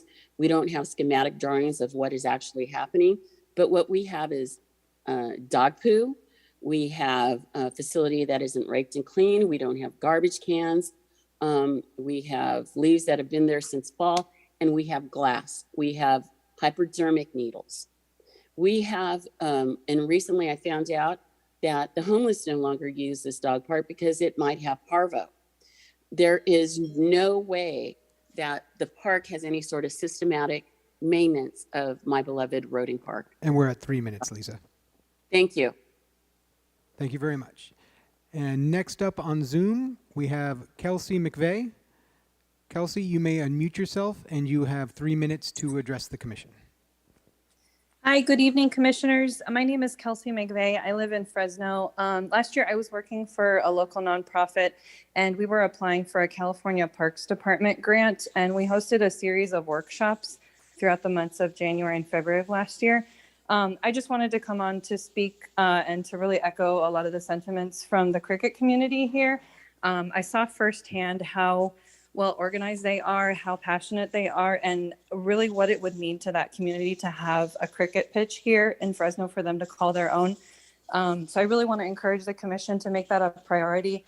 I just heard from countless numbers of community members and really would love to see them feel included through the development of a cricket pitch where they could host other out-of-towners too, as you heard from some of the other speakers tonight, that they host a lot of tournaments, they travel around the state for competitions, and that would only serve to bring more visitors to Fresno to see how inclusive and diverse our wonderful community is here today. So thank you for allowing me to speak. Thank you very much. And moving back to the chamber, first up we have Gurmandeep Ball. Gurmandeep, you'll have 3 minutes to address the council. Hello and good afternoon. My name is Gurmandeep Singh Bal and I'm 12 years old. I live in Fresno, California and play field hockey with the dream of becoming a U.S. Olympian one day. Me and my team currently practice 3 times a week on a grass and dirt field. The field we play on is uneven and not ideal for playing hockey on. Because of this, it's hard to practice, but we still try because this is the sport me and so many other kids love and play. Last Monday on Memorial Day, we came back from a tournament in Moore Park, California. Our teams got gold, silver, and bronze medals depending on the age group. If we can get a proper AstroTurf or water-based turf field, we will only get better. Thank you all for your time and consideration. Thank you very much. And the next speaker in the chamber is Tabir Ball. Hello everyone, my name is Tegbir Singh Bal. I live here in Fresno. I'm 12 years old and I play field hockey. The people in the blue jerseys, they're my teammates. I believe field hockey is a great sport for everyone, to build teamwork, to build trust. It also helps achieve a better physical fitness. Field hockey is a popular sport played all around the world. We have lots of talent here in Fresno. My teammates, they have so much potential, just we don't have the right tools. For example, we don't have a turf field. We get hurt on the dirt field. The ball, out of nowhere, it just goes up, which is very dangerous. But yeah, so I would thank you for your time and consideration. Thank you very much. And next up in the chamber, we have Sukhwinder Chima. You'll have 3 minutes to address the commission. Hello, everyone. My name is Sukhwinder Chima. I'm the head coach of Gobind Server youth team.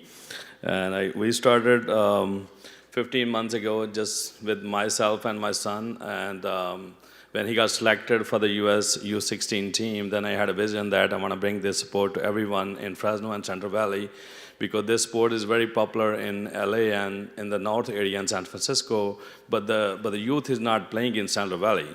So, you know, I started with one player with my own three boys, and my elder son, he's playing for UC Davis. Second boy, he's in US team. Third boy, he's 14. He's about to be getting to the U16 US team as well. And I have another two nephews. They're also playing from Fresno field hockey team. Now we have like big hockey family.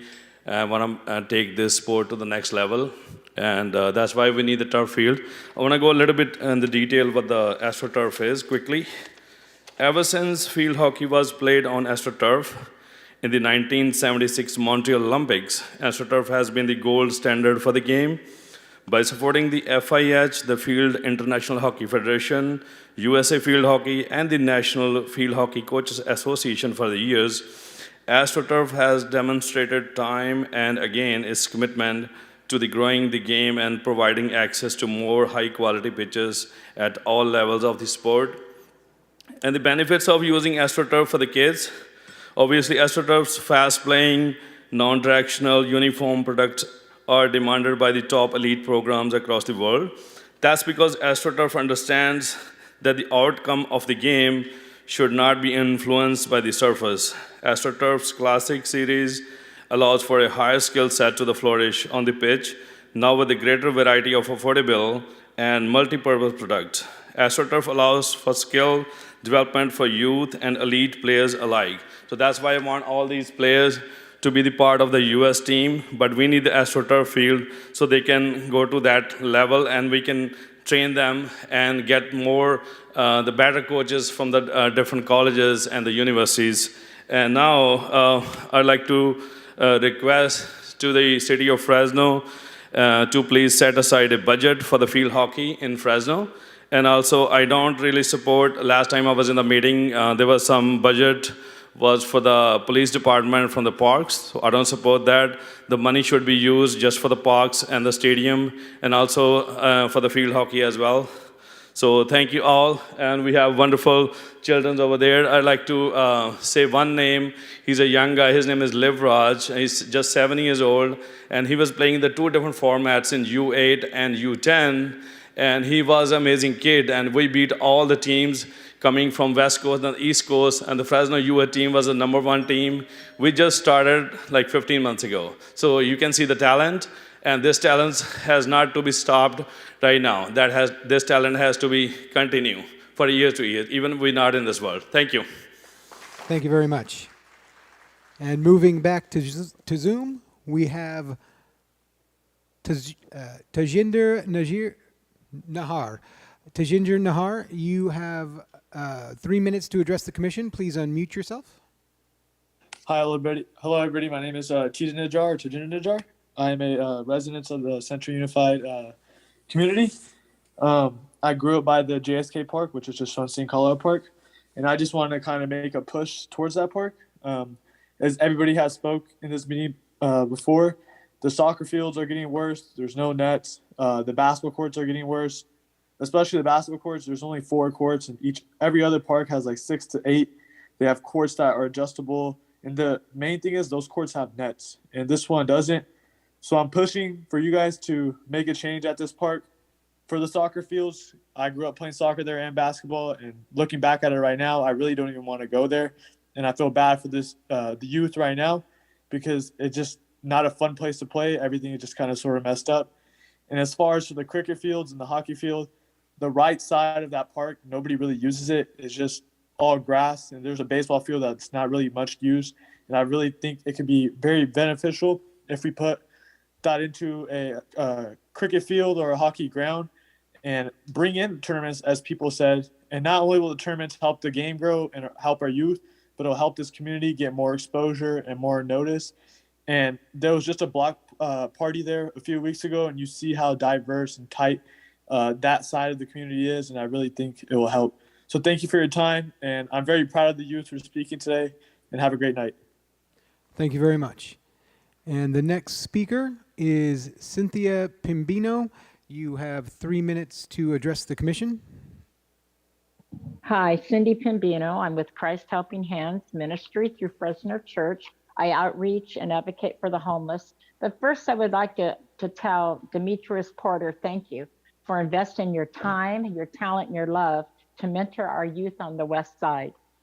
Also, I'd like to tell the gentleman from Southeast Fresno that has all the 700 youth for his soccer. I support both of them. And we know that these youth are our future. And I believe playing sports teaches them great character traits. And also, it's time to give some ground to field hockey. It sounds like an amazing sport, and I'd love to go watch it, and I'd love to have a stadium. And also, I do not support Fresno PD having park ranger program. I'd like to see that under the Parks Department. But as I said earlier, now I'm in the right format. I volunteered this past winter, along with other volunteers, to transport our homeless past winter to them from the warming centers. And I've seen some needs that we need. And I'm asking you if you can provide some funding for this. And the first one would be that we need some kind of handy ride type van to provide transportation, not just to our homeless, but also to residents of Fresno that are low income or just are having fallen on hard times because of the prices of gas, the prices of everything. It's all over. It's just not our homeless, but our homeless is what I work with. So I just know that a lot of them are wheelchair bound. They're elderly. They're disabled. And also, I would want the warming centers to be open all winter months, which is, I do believe, November, December, and January. I would like them open earlier. I would like them open later in the morning. And then to get out, I want them open at 6 and then them exit at 8. I'd like them open earlier in the morning and exit them out later in the morning, if that made sense. Cooling centers need to be open all summer months. We need to have some, let our residents know, especially our homeless, we need to have some flyers out there on buses, a CRMC, the methadone clinic, wherever we know that our homeless are, the parks. Also, we need PSA through our local news channels. And we definitely need a warming center in every district. And I thank you for your time. Thank you. Thank you very much. And the next speaker on Zoom is Ranjot Singh. Ranjit, you may unmute yourself and you have 3 minutes to address the commission. Hello, everyone. My name is Ranjot Singh. I play cricket for Fresno Cricket Club, and there's a lot of young talent who want to play cricket in Fresno County, but there's a lack of cricket fields in Fresno County. So we play travel leagues, and seems like in the city of Bay Area, LA has multi cricket facilities. This is lacking in Central Valley, that we don't have any cricket field that we can go play. The city should be investing more resources towards this. Sports complex on Jensen and West would be the perfect tournament style cricket pitch. So I hope the city gonna be considering our thoughts towards this. And that's all from my side. Thank you so much for your time. Thank you very much. And our next speaker is back in the chamber, and that is Baldev Burke. Baldev, you'll have 3 minutes to address the commission.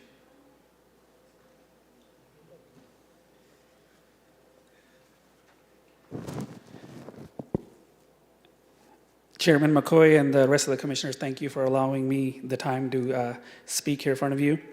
As you hear from numerous different community members about their interaction with cricket, you can feel the excitement and the grassroots support that exists for this sport. And I want to say the same thing for field hockey. As you see, the kids are here with their gold medals. So there is a lot of grassroots support for both of these sports. So I think this is something that the city needs to consider. Today I attended my twin daughter's preschool graduation ceremony at Herndon Barstow Elementary School. As each kid walked up to the podium, their teachers read what each kid wanted to be when they grew up. Of course, there were a few teachers. Of course, there was a few doctors. There were a couple of kids that wanted to grow up to be Target employees. So one thing that really stood out in my mind was this one kid who said he wants to grow up to be like his dad. His dad watches lots of cricket. So he's hoping to grow up to be a cricket player so he can have a connection with his dad. That is one thing that really stuck out in my mind. That's just something that happened today. But such dream is hard to realize when you don't have any facility to support such dream to come into reality. What we are asking for is a drop in the bucket compared to the funding that is available through Measure P. We are asking for your support in a recreational cricket pitch at Just Once in Colorado Park on Clinton and Brawley, a tournament-style cricket pitch at Sports Complex on Jensen and West. A great person once said, diversity is like being invited to the party. There's a lot of diversity in Fresno, so you have a lot of people that are being invited to the party, but inclusion is being asked to dance. So please give Fresno cricket community and the field hockey community the opportunity to dance. That is what we are here for. If we can make cricket and field hockey reality with Measure P money, then what are we doing? If this money that was raised by the community for the community, and we can't make what the community wants a reality, then what exactly was this grassroots opportunity done for? Also, just as a side note, U.S. cricket team did qualify for the World Cup that is to be played in 2024. So this is happening everywhere. It's just that Fresno community needs to support some of our diverse sports, just like field hockey, just like cricket. And let's not use the Measure P funds to give the Fresno Police Department more money. So as you've heard from many community leaders, and there's a diverse group of community leaders that support this, let's keep the Ranger program under the Parks Department. Thank you. Thank you very much. The next speaker in the chamber is Imelda Cruz. Imelda, you'll have 3 minutes to address the commission. Following Imelda will be Sharon Weaver.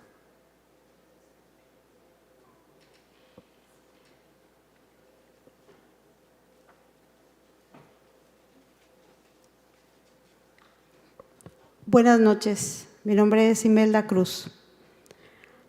Yo no hablo mucho inglés, pero yo soy madre de 4 hijos, los cuales en aquel entonces yo pude que mis hijos, fuera uno de ellos hasta becado por el deporte, porque hicimos el sacrificio de que teníamos que pagar a unos equipos para que nos ayudaran y movernos lejos. I'm going to try to translate, but her name is Imelda Cruz. She doesn't speak that much English. She can, but she's here to. She wanted to share that she has 4 children that she raised that are now adults, and she did her best to provide for them. Fortunately, she had one son that was able to get a full ride soccer scholarship to play at the Academy of Art University in San Francisco. Y Pedro Navarro, que ahora él ayuda a la comunidad.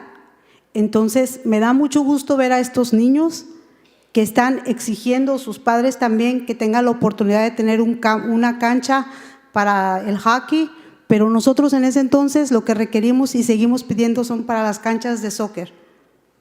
Yeah, she's happy to see so much community here, so much different support for different things, including field hockey and cricket.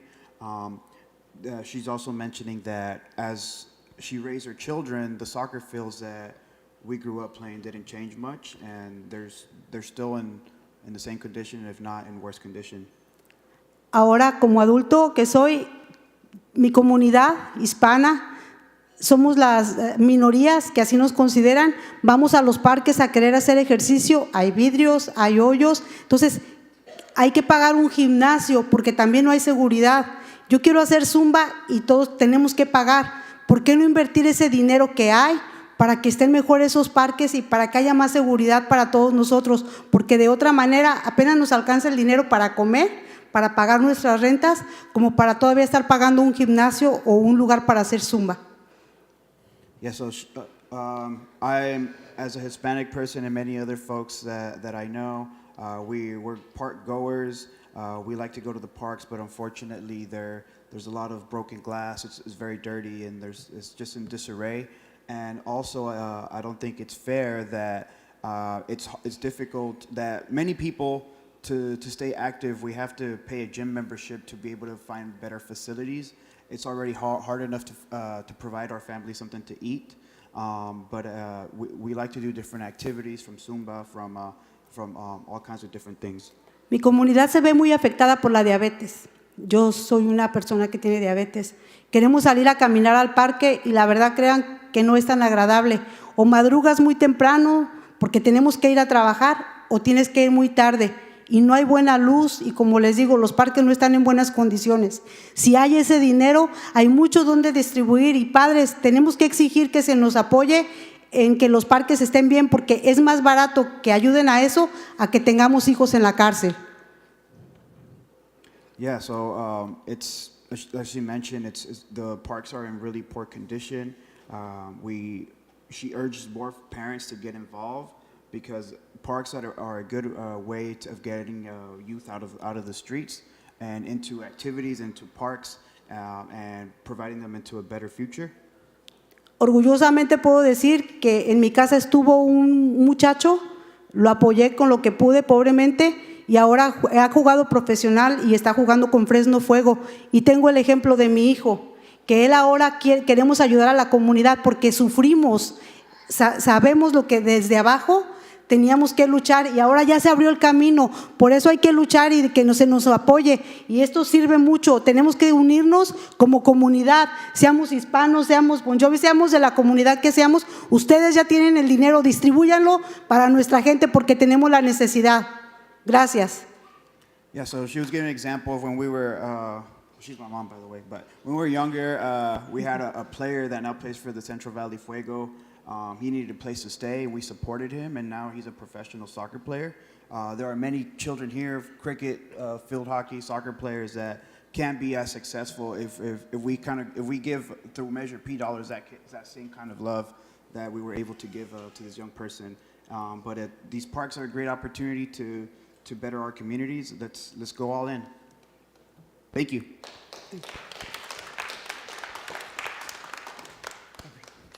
Thank you very much. And the next speaker in the chamber is Sharon Weaver.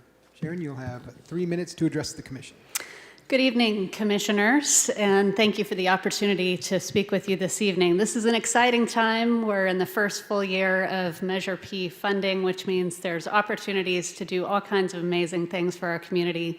I look forward to watching field hockey in the future. It sounds like a pretty cool sport. But I'm here this evening to talk to you about another kind of resource that we have in our community, and it's called the San Joaquin River Parkway. And just for a moment, I want to take you on a little field trip. So imagine with me that you are walking near the San Joaquin River, and you hear the water peacefully rushing by. You see some cyclists cycle past you on a beautifully maintained trail system. If you're at the river at just the right time, you might see a muskrat swimming along. A deer leaps out of the bushes and startles you for a minute. And then overhead, you notice that there's a bald eagle lazily circling in the sky. Those are the kinds of opportunities that we can provide to our community by providing better access to the San Joaquin River. And the great thing is that we have dedicated funding for the San Joaquin River Parkway in Measure P. Now, my only request for you this evening is, as you are making recommendations to the City Council, I would ask that you specifically recommend that the Public Works Department coordinate with the San Joaquin River Parkway and Conservation Trust, the organization that I represent, and the San Joaquin River Conservancy more closely, which is what they are directed to do in the measure. I know they're doing good things. They've got good plans for the Measure P dollars, but we haven't had a chance to get into those detailed conversations about how to spend these funds, and we need to be part of that conversation. So I hope this evening that you'll consider that with your recommendations. Thank you. Thank you very much. And the next speaker is on Zoom, and that is Glenda Jackson. Glenda, you have 3 minutes to address the commission, and you can unmute yourself and do so now. Can you guys hear me? Yes, we can hear you. Thank you so much for allowing me to speak. My name is Glenda Jackson. I am a community organizer, and I live in the Fresno area. And I 100% support CNC's Fresno Parks Advocates United ask. What they're asking is a small price to pay, especially during these times when there's so much, it appears to be so much frustration with the kids and all of the senseless, violence that's even going around, here in Fresno. So I totally support the asks, and giving the community more power with the budget would definitely be ideal, because we live in the community, we see everything that's out here and all of the different neighborhoods, so we know what needs to be fixed, what's torn down. The community needs more power in the decisions that are made with our tax dollars. I totally support the $300 for youth activities fee waiver, voucher program, the $75,000 to conduct a representative sample survey. The park rangers definitely does not need to be under the Fresno Police Department, because I'm afraid that it might rub off on them and how the Fresno police officers conduct business. So I definitely think that the park rangers should be under the Parks and Recreation Department. Like most cities, that's exactly where it is. And that's pretty much for me. So I hope that, we as the community members have some say in the dollars that have been allocated to Fresno, because, it's our money too. And we need to improve our parks, for the future. Give our kids somewhere to go and somewhere to play, somewhere to let out their frustrations. I wish I had more time, but I don't. So thank you so much, Commission, for allowing me to speak. Thank you very much. And next on Zoom, we have Jamie Chavez Duarte. Jamie, or Jaime, you may unmute yourself and address the commission. Good evening, Commission. Can you hear me? Yes, we can hear you. Okay. Well, thank you very much for letting me speak. I'm a player, a supporter, and a future coach of soccer. If I get there, I think soccer is very important. It saves lives. Growing up, we would always get together and play in tennis fields. And I believe that, I know that there's a lot of tennis fields that are not really used, and it'd be cool to see some of these fields be turned into small futsal soccer fields. Even futsal, has a lot of benefits to a player. I also, I support seeing the park ranger program under the parks and not the PD. With that said, thank you for letting me speak. Thank you. Thank you very much. And the next speaker on Zoom is Jagmeet Da.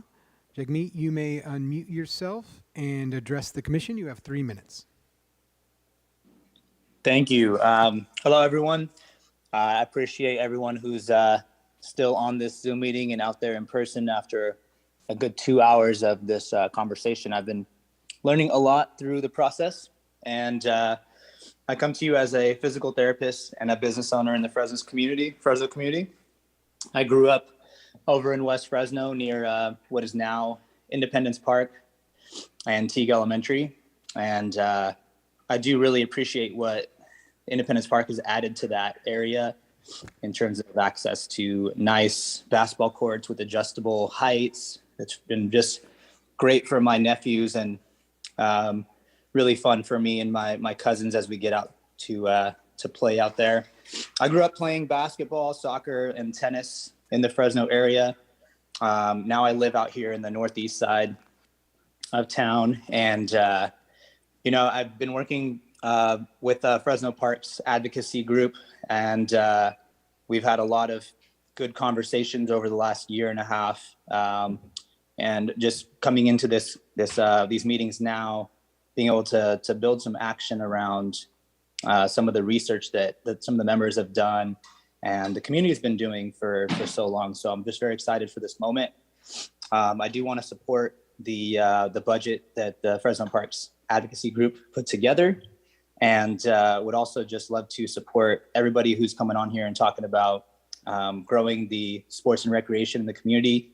As a physical therapist, I work specifically with athletes through my physical therapy and performance training program. So I, grew up watching guys like Dimitri Sporter play on TV, and so I'm just excited to see what he's going to be able to do out there in Southwest Fresno, and just motivated by all of you, and want to make sure I also state that I prefer to see the parks budget stay in parks and not support police influence into the Rangers and our parks community. So appreciate all of your time.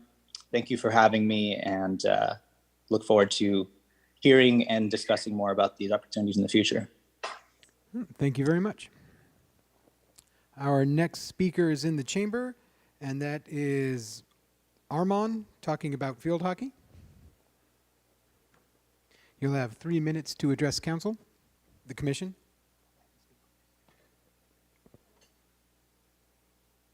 Hello.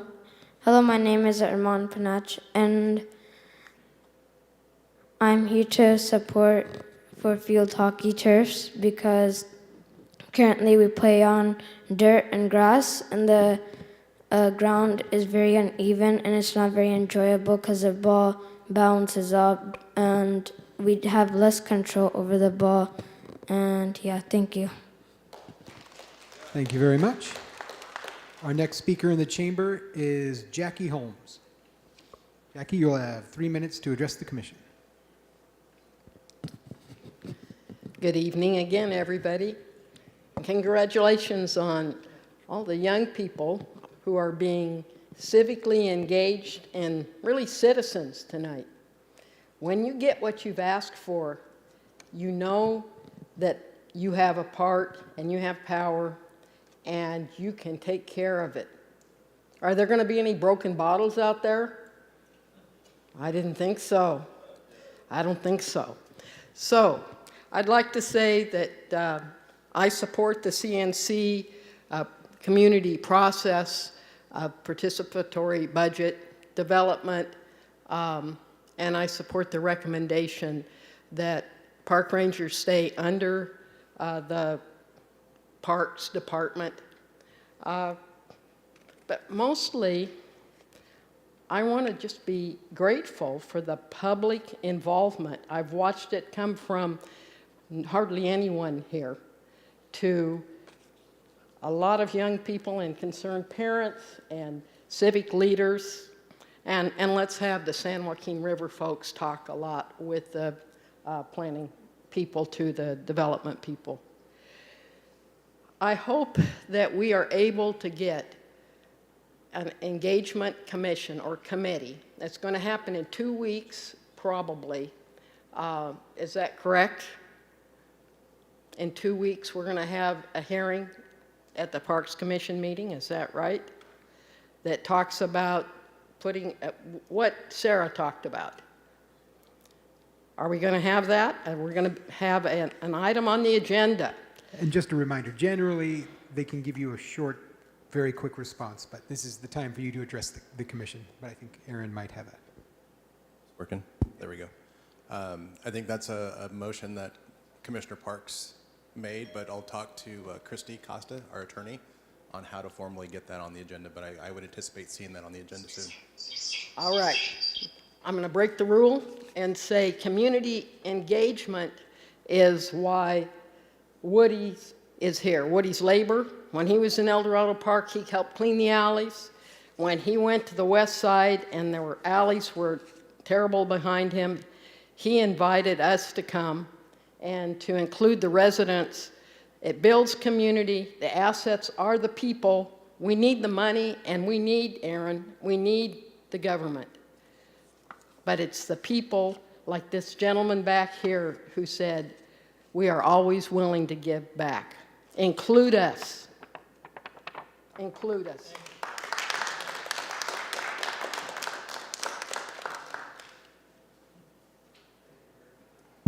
Thank you very much.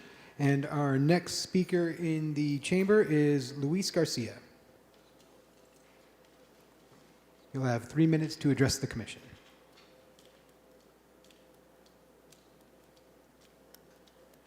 Hello, how you guys doing today? Give you guys a round of applause. You guys could have been anywhere, but you guys are here. So that's a victory in itself. I support the CNC recommendations for the futsal courts and just overall access to better parks, you know. We talk about how Fresno is a thriving community, a thriving city, but the way that the city treats the community, it's a reflection of what they really think about us. And I think that it needs to change, especially with Measure P money, money that we as citizens, we voted for and that we well deserve. And for them to hijack it and try to just, you know, play games with it, it's really irresponsible. And, you know, you talk about diversity and you talk about what parks could do, just take a look of all the attendees today. That is what diversity brings. That's what access to parks brings. It's the community, tight-knit and well-woven. And I think that we all can get a little bit of what we all ask for, from futsal courts to junior tennis to cricket to field hockey. I think that that would be the real part of inclusion, you know, instead of exclusion. And I also would like to voice my opinion on the park ranger program. I really don't think that we need PD involved in the park ranger program. If Uvalde shooting taught us anything, is that cops are really just bystanders. I mean, they already get paid with our tax dollars to patrol, so why would we need to give them more money on a bloated budget that they already have? Let's not scare the community. Let's make them feel safe, and let's not turn park and recreation to park incarceration. Thank you very much. Thank you very much. And the last card for speakers in the chamber, Tomas Zamoraro. Or Thomas Zamoraro. Going once, going twice. Does not appear to be in the chamber anymore.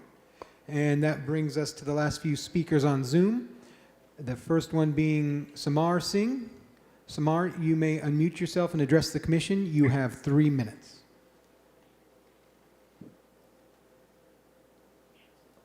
Hi, my name is Amar Singh, and I'm a part and a member of a Fresno Field Hockey Club, which is a registered sports club here in Fresno. We've been training at different parks from past 5 years, since 2016-17. And we are comprised of members from young age of 7 years to members as old as 50.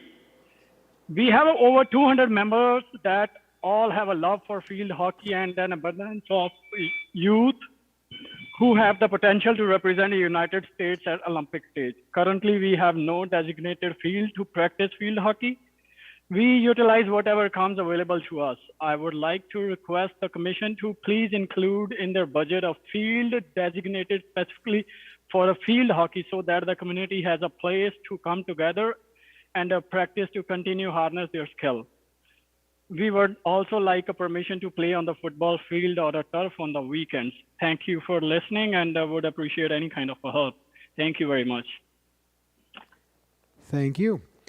And the next speaker we have on Zoom is Hashid Kasama. Hashid, you have 3 minutes to address the commission. Hashid, you can unmute yourself. Hello, can you hear me? Yes, we can hear you. Okay, good evening, everyone, and thank you to the Parks Commission for providing this opportunity to speak. I'm Ashid Kasama, and I've been a Fresno resident all of my life.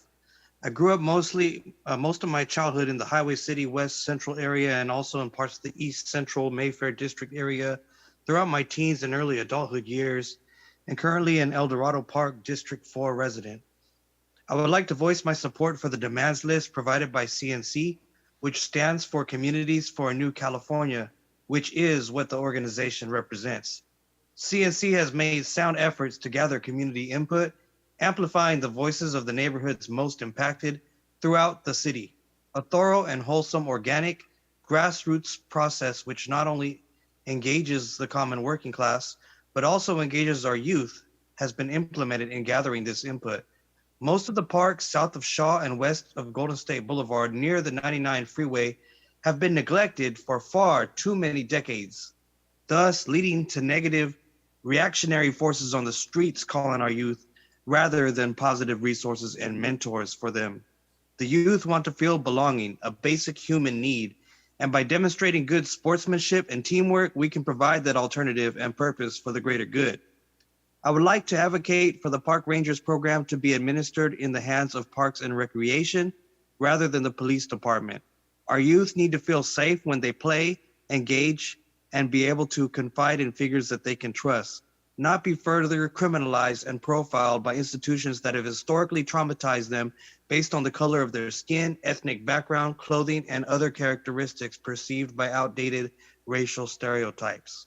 Also, I would like to voice my support for the participatory budgeting process, which is transparent and engages residents on the specific items within the park's budget, so that no sneaky agendas can be imposed by motives from outside forces that are not historically from these communities to manipulate Measure P funds into a cash cow. We will not allow our spaces to be gentrified and will hold one another accountable so that we can reimagine what safety looks like so that we can dream and deliver on those goals and make them manifest. Thank you and good night. Thank you very much. And the next speaker on Zoom is Manuel Rodriguez. Manuel, you have 3 minutes to address the commission. Hello, my name is Manuel Rodriguez. I'd like to thank the commission for the ability to speak. And then I'd also like to thank the community, for coming out and showing their support, especially for voicing their opinions. You hear a lot of talk about the parks, especially for things like field hockey, soccer, and just the necessities of what the parks need here in Fresno.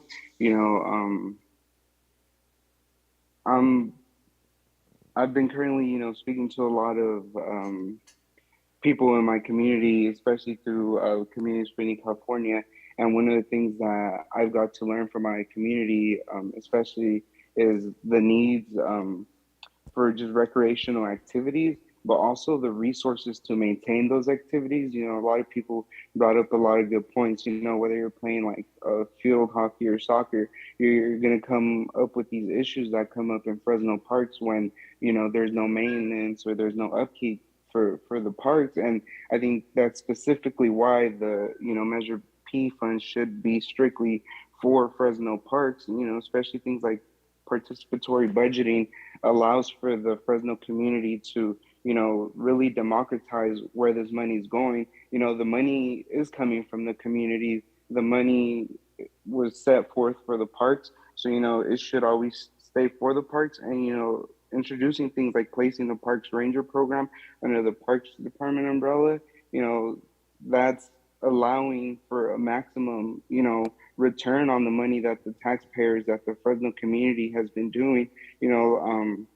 one of the things that was asked for a lot today, and shows that an investment we can make into a community would be things like AstroTurf, whether it be for futsal or field hockey.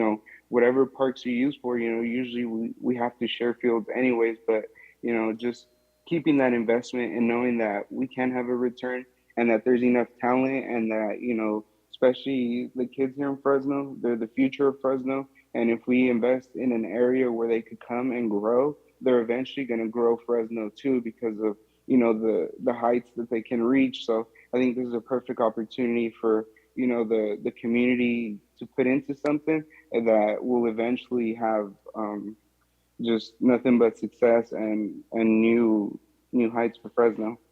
Thank you. Thank you very much. And the next speaker on Zoom is Daniel Brannick. Daniel, you have 3 minutes. You can unmute yourself and address the commission. Thanks. And can you hear me? Yes, we can hear you. Okay. Hey, good evening, commissioners. Thanks for your time. My name is Daniel Brannick. I'm a Fresno resident. I'm on the City of Fresno's District 1 Plan Implementation Review Committee, which reviews projects west of 99 in the Tower District, anything that's in District 1. I'm just speaking today, though, just as a resident with interest in park things. One thing I wanted to put in a plug for is the West Area Regional Park. It's conceptualized in the West Area Neighborhoods Specific Plan. The West Area encompasses areas west of 99 from Clinton Avenue north to the city limits at the river, and it goes all the way to the west to either Grantland or Garfield, where you're looking at. But it's a pretty substantial size of the west part of the city, and it's an area that has historically been lacking in park and recreational amenities, a lot of destinations. And one of the big needs identified in the planning process and the takeaways was for more park and recreational space, and there was a lot of community support presented for the idea of developing a regional park in the area. I refer people to check out the plan if they want to see it, because there are a couple of different park location considerations there for that. One of them is I think considered the preferred alternative of the plan that's located on Shaw Avenue near where Veterans Boulevard is coming in. But I think personally developing a regional park would go a really long way towards filling that park's facilities gap and creating a destination and fortifying community identity within. Some people on this call might refer to that part of town as Forgotten Fresno. I've heard a lot before. I grew up out in Central Unified, which is my big interest out there. And yeah, I think that would go a long way towards doing that. Well, the realization of it's a ways out. I'd urge your committee to consider recommending to the city committing some parks resources towards early stage planning and outreach. Something that would be like a natural next step from the West Area neighborhood specific plans adoption, which is ideally going to be happening in the very near future. That's about it on that. Just since I've heard so many people speak, I'd be remiss if I didn't make a couple of comments on other things. Sharon Weaver, you talked about the San Joaquin River Parkway. I just wanted to say I've been out to a couple of events and workshops out there, and they've been consistently extremely excellent. Like, it's really great for West Area, whole city, everything that's been going on out there. Also, just shout out to people at the city in District 1 who've done some work to get dollars towards park projects in the places that I'm used to. Quigley comes to mind. Also, this new park that's planned at Dakota and Melbourne. And then I just would be remiss if I didn't mention all the number of people in attendance who seem to have connections to the West Area and Central Unified. And you've reached your 3 minutes. Oh, sorry, I didn't hear the bell. Yeah, I'll end it with that and just say, yeah, go West Area. Thank you. Thank you very much. Down to our last three speakers. Ruben Espinoza. We had a speaker card earlier, but has moved online. Ruben, you may unmute yourself, and you have 3 minutes to address the commission. Hello, my name is Ruben Espinoza, and I'm a resident of Fresno. I'm here to support the budget priorities set forth by CNC Fresno Park Advocates United for the 2023 fiscal year. I ask that the park ranger program not be embedded within the police department and instead be held In the Parks Department, as we know, the police department consumes a great majority of the resources year after year in the general budget. So I don't think that we should continue wasting the finite resources that we have for our youth into those systems rooted in punishment, surveillance, and criminalization of them. Also, I wanted to uplift the fee waivers and youth vouchers budget ask, because in order to have equitable parks and green spaces, we need $300,000 for a youth activities fee waiver voucher program. The pandemic has taken a toll on the mental, physical, social, and emotional health of our youth. A lot of the youth have been craving the connection, team building, and community enrichment that these activities provide, but not every youth can afford it. So that the fee waiver ask is very considerate of those of low income. So I strongly urge you to consider this this ask. Lastly, I ask that you honor the recommendation number 36 of the Fresno Police Reform Commission, stating that the city should engage in a participatory budgeting process to determine community priorities. A participatory budget process gives us real power in planning, visioning, and executing a budget that is equitable, inclusive, and responsive to the needs of our youth and community.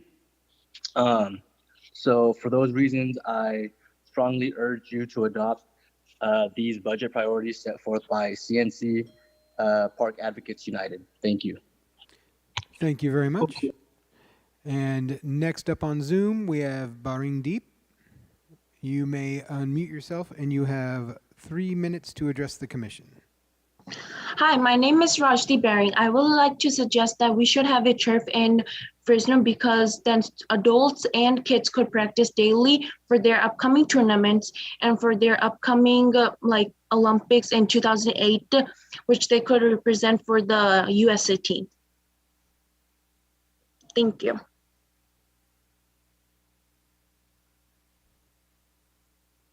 Thank you very much.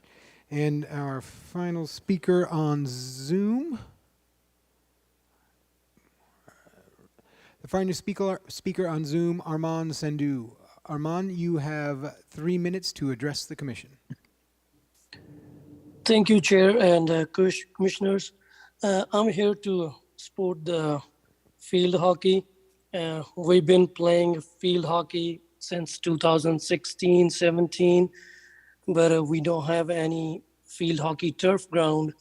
And the Fresno, as one of my friends talked, Rajdeep Baring, he also suggested the same thing about the cricket and the field hockey. We don't have a single ground in Fresno, and at least we should be getting at one each. And I suggest commissioners, so we can get the field hockey turf and the cricket, because I play both the sports. We play cricket in the Inspiration Park. Sometimes we have to go into Clovis to the baseball grounds, and same thing with the hockey. We sometimes play in the Boris Elementary. Sometimes we have to play in the Gurdwara at the, and then sometimes we play in the Clovis High School. So we don't have any one place where we can play hockey. And as you have seen, the kids last Memorial Weekend, we were in the Cal Cup International Tournament, and they have won gold, silver, bronze medals. My little one was the 8-year-old, and he won the gold. And I was so proud of him. And I went with him, and now he's making me go every day so we can take him to the practice, but we don't have the proper field. So I suggest that we should get the hockey field, and I suggest getting the cricket too, because we have diverse community right here in Fresno, those who play cricket and hockey. And we have many senior players in the Fresno, those who have played for India in the Olympics and in the national teams, those who can coach the hockey young kids. And that's all I have to say on that. And thank you and appreciate giving me time for speaking about that. Thank you very much. Thank you very much. And Chair McCoy, I have one last hand on Zoom. And that would be Alan McEwen.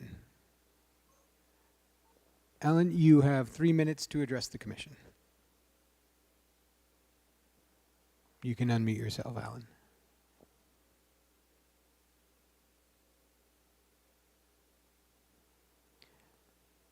So you're still on mute, Alan. If you can hear me, you can unmute yourself.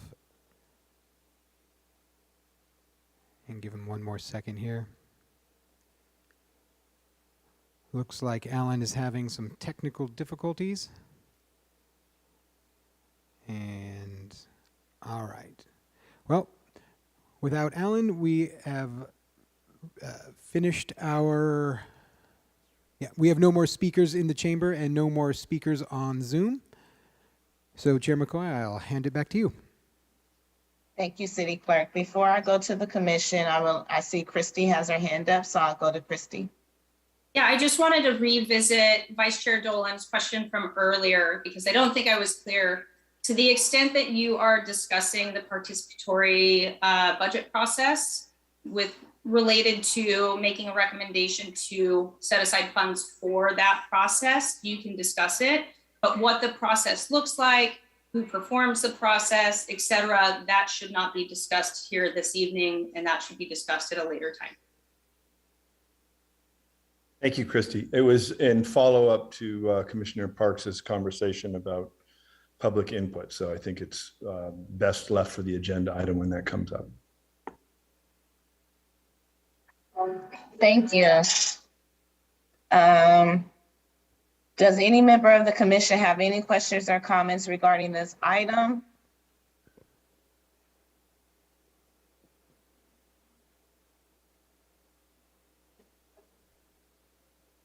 I'm just going to say that was an amazing public turnout and process of people being motivated and eloquent about their role, their civic role in this process. So I was very inspired by it. Thank you, Vice Chair. Commissioner Barraza, I see you have your hand up. You have the floor. Thank you, Madam Chair. I kind of wanted to get clarification on a couple of items. One is in the many projects that are being included for funding, and as we look at the budget recommendation, I mean the proposed items that we're going to be taking action on in terms of making a recommendation to the council, we have 16.5. I mean, just for Measure P, $16.1 million. We also have projects that are being improved, that are existing. The question I have for the park staff, how many of those projects are available for the possible inclusion of the sports that have been discussed today, which are cricket and field hockey? Are there already plans to incorporate those sports in the parks that are being designed? Because there are some parks that haven't been built. So that will be the first part of my question, Madam Chair. Thank you. Commissioner Barraza, Aaron Aguirre, Parks Director. You're absolutely right. The parks that are being considered and that have not yet been designed will have public input for that consideration. But you're right, those parks have not been completely designed at this point. And once we get to that process, it will be an inclusive of the community, and we will go through that outreach process. Thank you, Mr. Aguirre. That kind of, it's important for the public to be aware that there are many opportunities coming up. And I just wanted to clarify that, and thanks.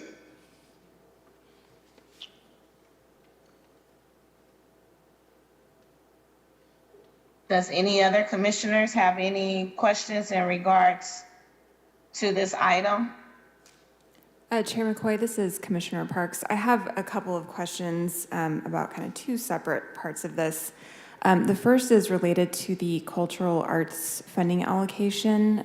So we heard earlier from Lilia Chavez that 680,000 is allocated, 180,000 for admin, and then 500,000 for implementing the plan. The commission has already approved the 150,000 for the plan. So, Director, can you tell us a little bit more about what the additional allocation is for? Sure. You're correct. The 150,000 was approved out of FY22. FY23, we had the proposed 680. Portion of that 40,000 is carryover from FY22 going into FY23. That gets you to the 180. So 140 from FY23 and 40 from FY22. That's the administration of the cultural arts plan. That's staff time, outreach, and so forth. And then the other 500,000 is what would be granted to recipients in the community. It would be 350,000 though, correct, of the 500,000 available for grants, because we have 150,000 for the contract to develop the plan. The contract was taken out of FY22. I'm sorry, okay. Correct. So that would be FY23, and that'd be the full 500,000. And where does the 140,000 for admin come from? What is that 2% based on? That's the total bucket for FY23 and bucket for the cultural arts plan. Not the total appropriated though, the total available? Correct. Okay. And I guess a clarifying question to the city attorney, if we want to make like specific recommendations as we're asking questions, should we do that at this time, or should we do it, how should we, or maybe this is to you, Chair McCoy, how do you want to manage this? Yeah, I'm going to defer to Chair McCoy because she runs the meeting. Let's let commissioners ask questions first, and then we'll come back around for recommendations, Commissioner Parks. Okay, perfect. So then a follow-up question not related to the cultural arts plan. So we've had a list of projects. We've heard from many different organizations, many different exciting opportunities for this funding. So, for example, if the commission recommended the exposure sports program, which is a funding request to a specific organization, and that goes to council, what would happen then? Like, how would that play out? Is there a mechanism for the city to grant or to contract with an organization like that to use Measure P funds today? So as you mentioned, that would go to council for their consideration. If that were approved, Christy, correct me if I'm wrong, but that would be a motion that we would then enter into with the granting agency. Is that correct? Sorry, I don't understand what you mean by motion with the granting agency, but there is a process to enter into contracts with other governmental agencies as well as nonprofits, and it's housed in the FMC. And so I can't speak as to whether that would become an immediate contract, but there is a mechanism that allows it. So if the commission recommended some of these projects where organizations are asking for funding to support their organization, because I thought I understood that didn't exist and that this was a policy issue and that the council would need to, agree or come up with the guidelines for granting, because their guidelines don't exist right now specific to Measure P funds for competitive grants or requests for proposals to do contracting with different organizations. Are you referring to bucket 4 or just overall? Overall. Overall. Actually, all the buckets except for, because we know what the mechanism is for bucket 4, but right. The remaining buckets. And I'll defer to Christy on that mechanism and what that actual municipal code may be. And just give me 1 second because I need to refer to the FMC.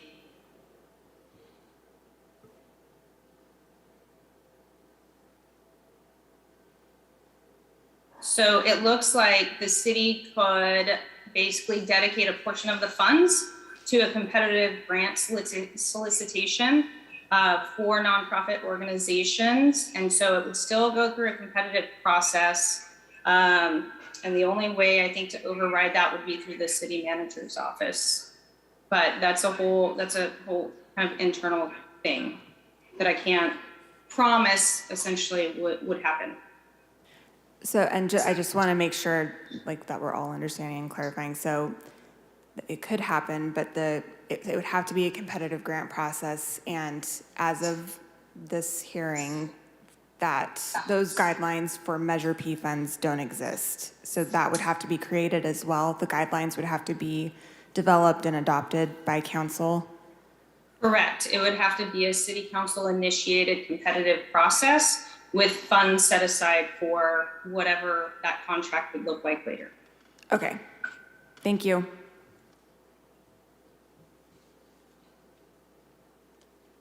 Dr. Apuda, I see your hand up.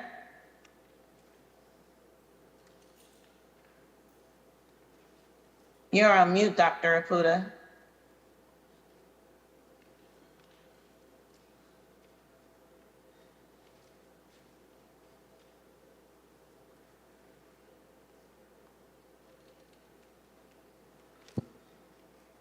Can you all hear me now? Yes, Okay. we can hear you now. Thank you. I just need a little further clarification from Aaron on the 500,000 in the cultural arts plan. Am I understanding that those funds are for organizations to request funding for programs and services? Once the cultural arts plan is completed, Dr. Apuda, then that would give us the avenue to grant out those funds, correct? So what was presented by the Fresno Arts Council, they were incorrect in how they saw those funds? And that doesn't seem like what I was hearing her say. Our numbers are a little bit different than what Ms. Chavez had, but we can definitely meet with her and discuss that. But our numbers show something a little different. Thank you. The other thing, and I'm not sure because I didn't get the gentleman's name, so I don't know how the city clerk might be able to help with this, but one of the community members spoke about a project, a cleanup project, it sounded like, that he was doing in his community. I wanted to be sure that he had information on Beautify Fresno, because that seems like that might be a resource for him. Is there a way to communicate with that individual if they are not still in the council chamber? Dr. Apuda, Ms. Jackie Holmes here has the gentleman's contact information, and we can make sure we get him that. Okay, good. Thank you. I think the other comment I have, I don't even know where to go with it. I think some of the things that CNC has proposed are very relevant. I am wondering in particular about the commission considering the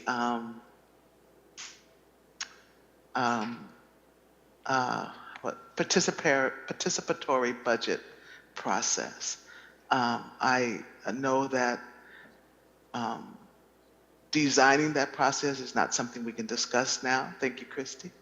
But I would love to hear what commissioners think about a recommendation for that process to be a part of the 2023 budget, because I think that's quite sound. And it's that engagement of community is something we've been talking about from the very beginning.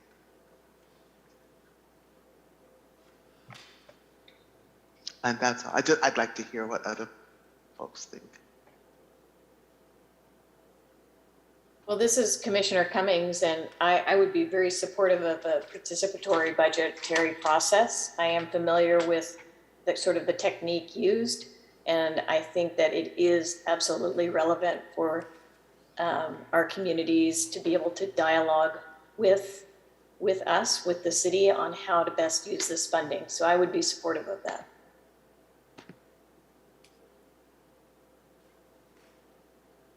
Commissioner Barraza, would you like to comment to Dr. Aputa's question? No, Madam Chair, I didn't get to ask the questions I was going to ask, so I'll just wait for that conversation to. In that case, I'd like to make a motion. Dr. Aputa, I'm going through all commissioners to see if they have any questions on the comments, the presentation on this item, and then I will come back around for recommendations. I'm sorry you said that. Thank you. It's okay. Commissioner Barraza, you have the floor. Thank you, Madam Chair. The question I had is pertains to how we are meeting the requirement that says that at least 50% of the funds in certain categories has to be allocated to the highest needs neighborhoods. It may be saying somewhere in the documents, but I didn't see it. I think that's a very, it's an important requirement that we have to meet. And I just don't know how to make the determination based on the information that I've seen thus far. So it's a question for park staff as to how do we assess whether that determination or that allocation that's required by the Measure P rules, that we're complying with that. Thank you for that question, Commissioner Barraza. That was gonna be my question after yours, so thank you for asking. I refer to city staff to answer that question. Commissioner Barraza, this is Aaron. I don't know if you guys can see me or not, but that's how our budget was developed. That's what we sat down early on and identified the highest needs parks based on the 33% mapping. You won't see a specific line item detailing what those parks are, but that's something that we did as a department early on to identify those needs, those dollars, and those amounts.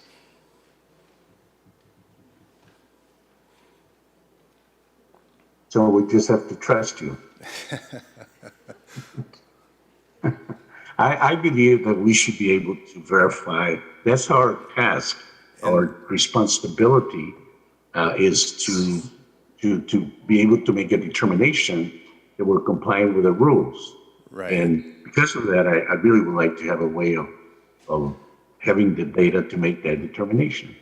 And Commissioner Barraza, that'll come in the annual audit, which I know we talked about. But as far as this budgeting exercise, Dari, do we have? Hang on one second, Dari's jumping on. Hello. Hi, Dari Walamsi with the Parks Department Budget Manager. We did do our budget based off of the ordinance rules and applied the 50% for the highest needs neighborhoods. We'll also be going through an annual audit after the end of this fiscal year, which will be released, I believe, at the end of December 31st. What worries me is that if we were to find that we did not comply with that requirement, we would have remissed our responsibility of making sure that we're complying with all the requirements. That's the job of the commission. That's my opinion. I agree with you, Commissioner Barraza. Vice Chair Dolan, Commissioner Barraza, is that the end of your questions? Yes, Madam Chair. Thank you so much. You're welcome. Vice Chair Dolan, you have the floor. Thank you, Chair. Yeah, I would just highly recommend to the city that if you've done I don't think there's any question that you've done as you say you've done, and you've followed the distribution for highest needs neighborhood, but why bury that and wait for an audit to bring that out, as opposed to making that clear and part of the budget, where that, we can see it, we can know where those, not just that it's been sent or earmarked for those neighborhoods, but which neighborhoods those were, which projects those were, which communities benefited from that. Because that's just, the more information, the better our input is going to be on all this. So I understand there may be technical issues here, but I think burying that in layers of, well, we'll get to that when the audit, as opposed to upfront in the budget, is just a cumbersome process that doesn't help. I agree with you, Vice Chair Dolan. I think that if we have that information in front of us, it will help guide our recommendations and make better recommendations, and we will know that we are recommending the parks that are within that 33% highest definition need. So I do agree with Commissioner Barraza and my Vice Chair Dolan.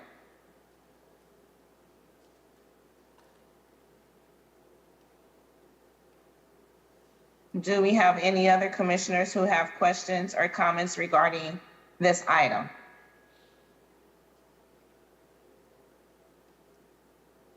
Commissioner Singh, you're in the chambers. Do you have any questions? I don't have any questions, but really elated with the turnout that we had from the community today, and I hope this continues. Thank you, Commissioner Singh. Very excited. There were a lot of people in the chambers that showed up for this meeting. I hope we do continue this as Measure P continues to meet every first and third Monday of the month. I'm gonna ask, does any member of the commission have any budget recommendation motions they would like to consider?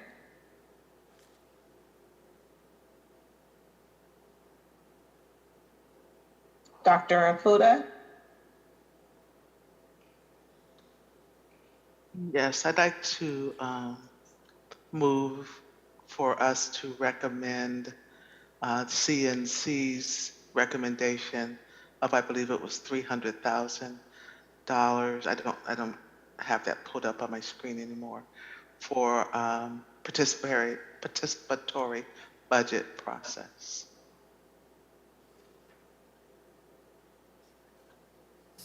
So just to clarify, that the participatory budget process was, the amount requested for that was $5 million, I believe, and the $300,000 was for a youth fee waiver for different programming and activities.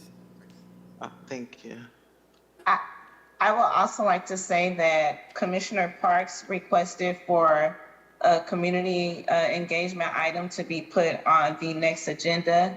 And I would feel more comfortable for us to discuss how that would look and have a discussion on that before we would put a motion on participatory budget, just so we can all have that chance to have a discussion and weigh in on that item that she wants to put on the agenda.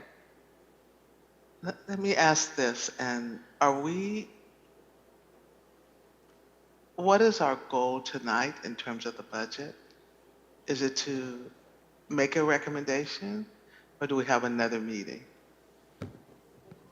So Dr. Apuda, the goal of tonight's meeting is to make recommendations. This will go in a trade memo to council. The Parks Department will present their budget to council June 13th. The next PRAC commission is not till June 20th.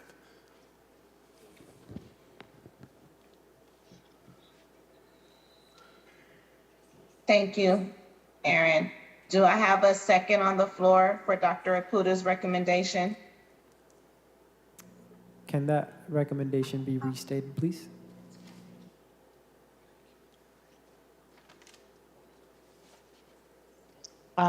Actually, I think what I will do, I am muted this time.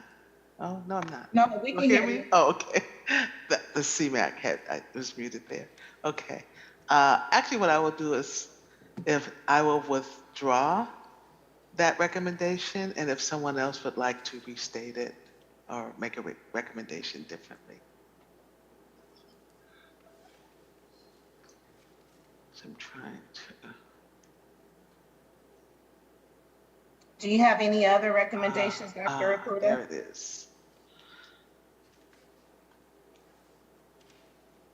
I would like to recommend the $300,000 for the youth activities fee waiver voucher program.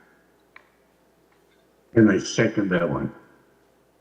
Thank you, Commissioner Barraza. City Clerk, Christy, do we do a roll call vote? Yes. City Clerk, can you do a roll call vote, please? Certainly. And this is for the CNC $300,000 recommendation for the fee activity waiver. Motion by Dr. Apuda and seconded by Commissioner Barraza. All right. Commissioner Parks? Yes. Yes. Commissioner Barraza? Yes. Commissioner Singh? Yes. Commissioner Cummings, Yes. Commissioner Apuda, Yes. Vice Chair Dolan, Yes. and Chair McCoy. Yes, That item passes. thank you.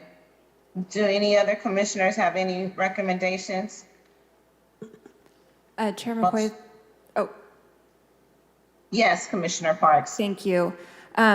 I have actually a couple. The first recommendation that I would like to make is that City Council work with the Parks Commission or City Council directs staff to develop a set of guidelines for grant making and/or requests for proposals for contracting with local organizations to implement programs and projects using Measure P funds, and that the guidelines be adopted by council by the end of August of this year. Do I have a second? I'll second it. Cummings. Thank you, Commissioner Cummings. City Clerk, would you please do a roll call vote? Certainly. So this was a motion by Member Parks, seconded by Cummings, for the city to get guidelines by the end of August. Commissioner Parks, Yes. Commissioner Barraza, Yes. Commissioner Singh, Yes. Commissioner Cummings, Yes. Commissioner Apuda, Yes. Vice Chair Dolan, Yes. and Chair McCoy. Yes. That item passes. Commissioner Parks, do you have any other recommendations? I do. I would like to make a recommendation that the Public Works Department coordinate with the San Joaquin River Conservancy and the San Joaquin River Parkway and Conservation Trust to develop the plans for the parkway, Measure P funding, as the measure and ordinance requires. I second that. Can I just interject real quick? When we're talking about recommendations, the recommendations according to the FMC are for to make recommendations to the City Council for adoption of expenditures in connection with the annual budget process. So to the extent that these aren't expenditures, they're not proper motions. Both motions, the one that just passed and this one that was on the floor? Correct. And I Okay. would just counter and say without the guidelines, the motion we passed previously is impossible because there's no mechanism for that $300,000 to be used for the various amazing organizations that we heard from this evening. The City Council holds the authority to award contracts through the budgetary process and through the competitive bidding process. Am I hearing, Christy, that the only type of recommendations that this commission can make to the city council are budgetary? For now. This evening is for budgetary expenditures, yes. Okay, that is this evening. That's the only thing we can do because that's the only thing that was on the agenda.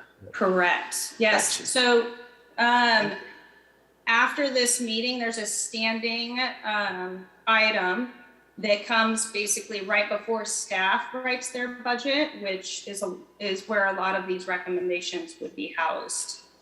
So capital improvement plans, what grants look like, et cetera.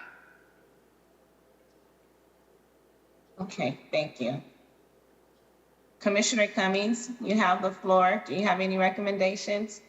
Yes, Chair.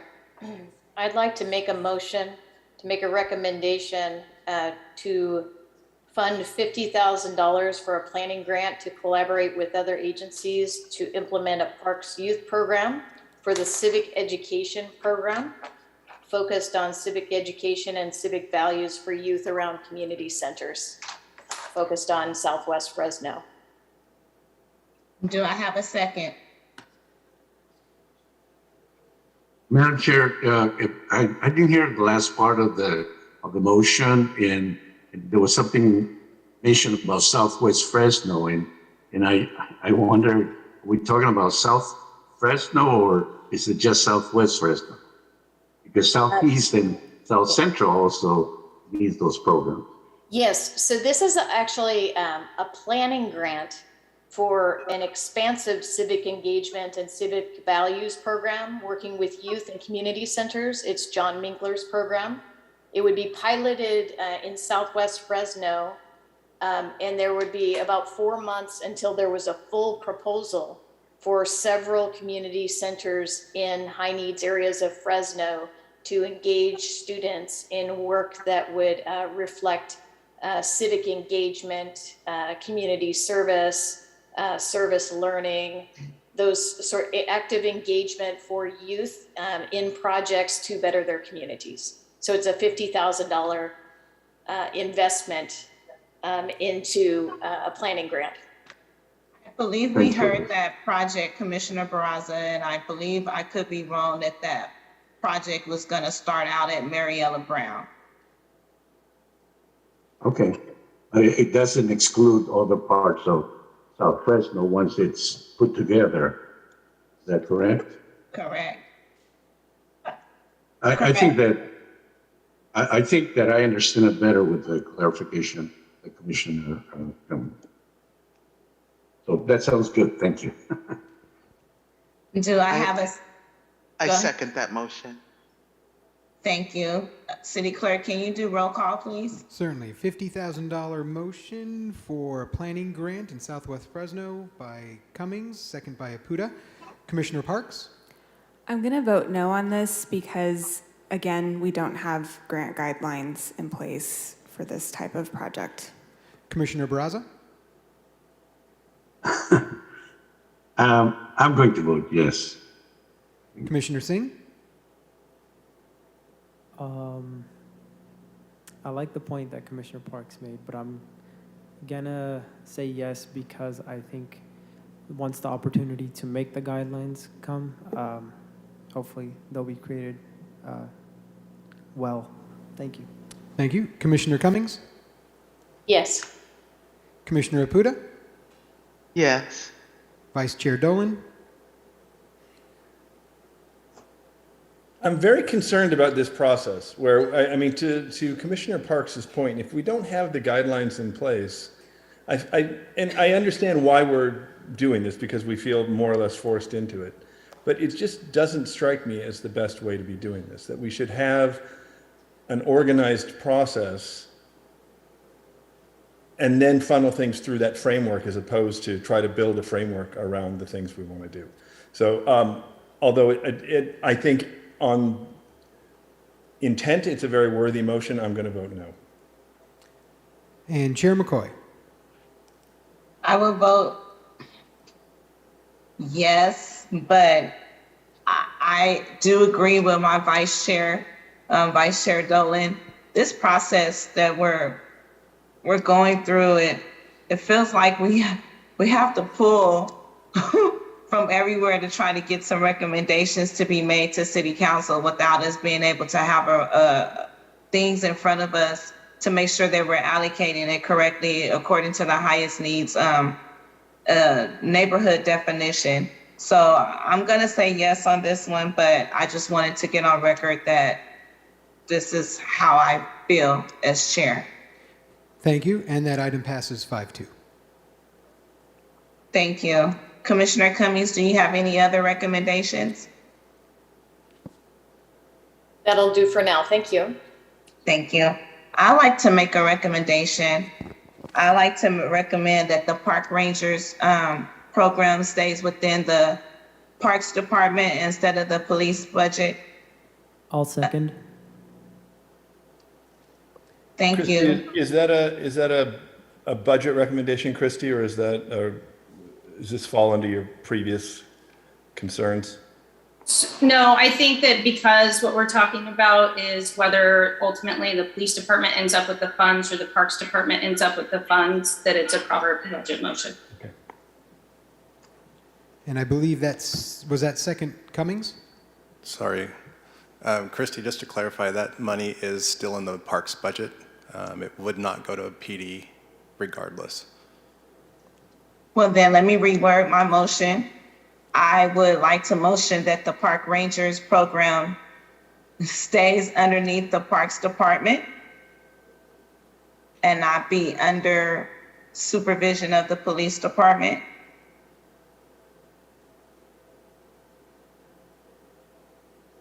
And I'll second that. Oh, sorry.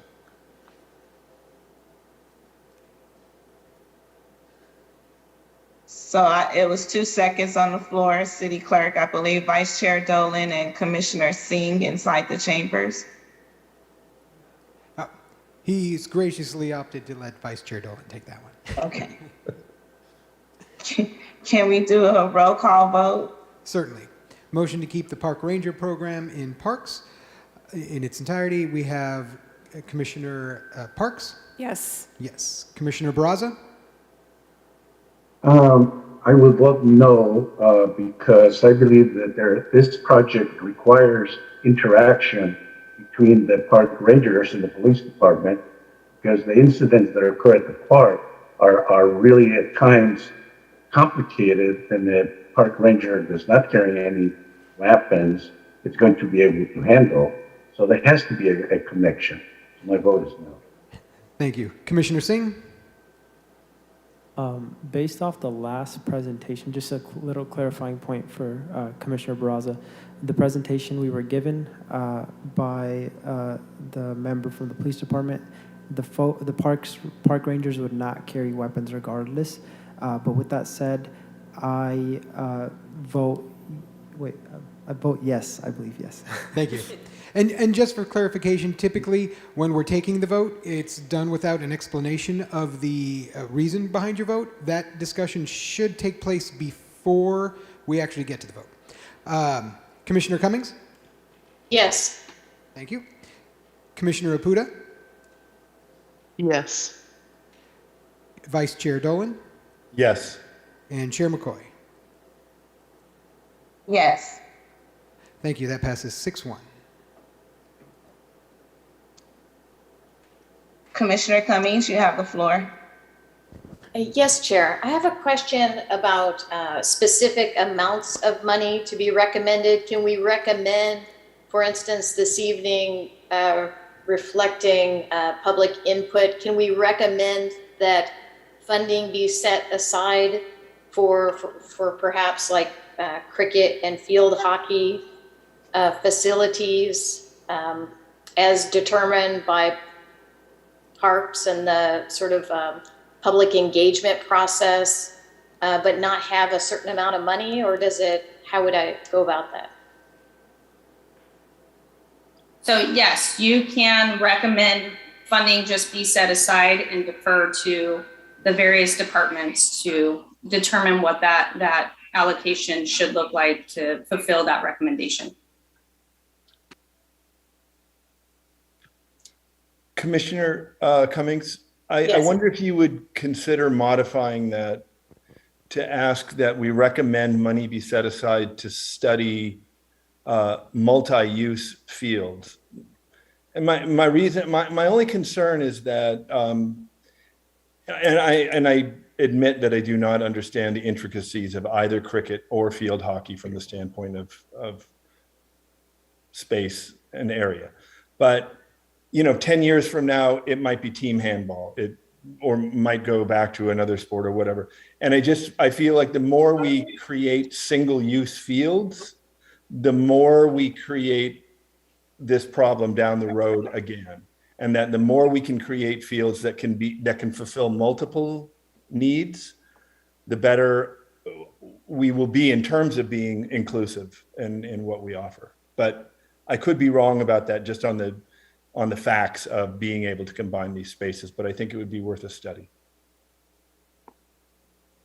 While I'd like to agree, I agree. Well, I agree with the sentiments, Vice Chair Dolan, in terms of, it'd be great if we could have multi-use fields. There are certain limitations of what multi-use fields can bring, can help, I guess, accommodate. Additionally, to the point made about, 10 years from now, it might be another sport, 100%. Every new day brings a new sport, like pickleball. A lot of us hadn't heard of it in, just a couple years ago, but now apparently is one of the most, popular sports, right? But cricket and field hockey is like a centuries-long sport. Like even here in Fresno, particularly, cricket fields, cricket facilities have been requested for over a decade at this point. And so I think it's unfair that once, it's finally someone's turn to, come to, getting, their patience and their hard work coming to fruition, that, we kind of slight them out of it and say, okay, well, let's look into multi-use fields. I do agree, though, that we do need to look into multi-use fields and the limit and the extent to which they can accommodate our sports. But I do not think that today is the day for that. I think that is a separate request. Or, yeah. Withdrawn. Okay. Can you hear me? Yes. Okay. So I'm going to give this a shot. I'm going to make a motion to set aside funding for parks to work with the cricket and field hockey and volleyball community to build facilities, preferably but not exclusively, to engage multiple use opportunities.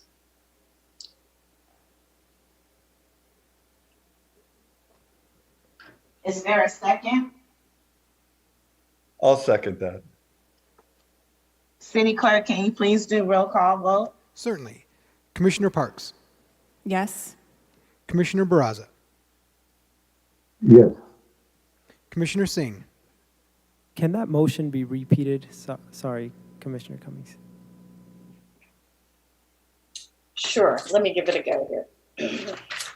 Okay, so my motion was to set aside money for parks to work with the cricket, field hockey, and volleyball communities on creating facilities at parks in high needs areas that are preferably multi-use, but not exclusively, for the purpose of expanding opportunities for sports.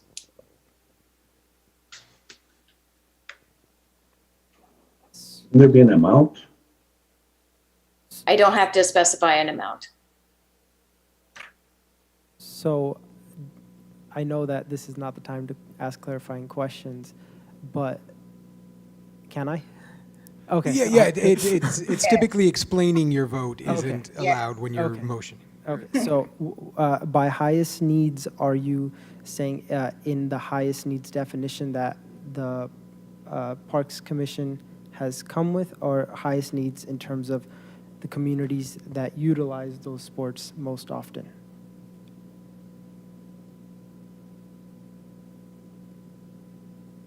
We would ask parks to focus on those areas of Fresno which we've determined to be high needs according to the tool that we developed for the commission. That's right.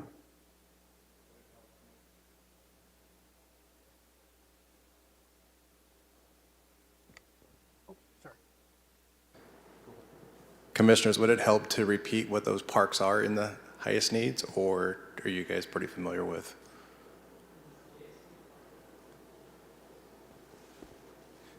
It is not in the 33%. So, Commissioner Cummings, I think yes. If it is possible, could you amend your recommendation to, because I know why you're saying highest needs, and it's a very good, and it's a very necessary factor. I just think that the places, especially where the communities play, whether it's JSK Park, which, a lot of the cricket and hockey folks here today requested that their fields be at JSK Park, or I'm not even sure about Vinland Park. Is that part of the 33%?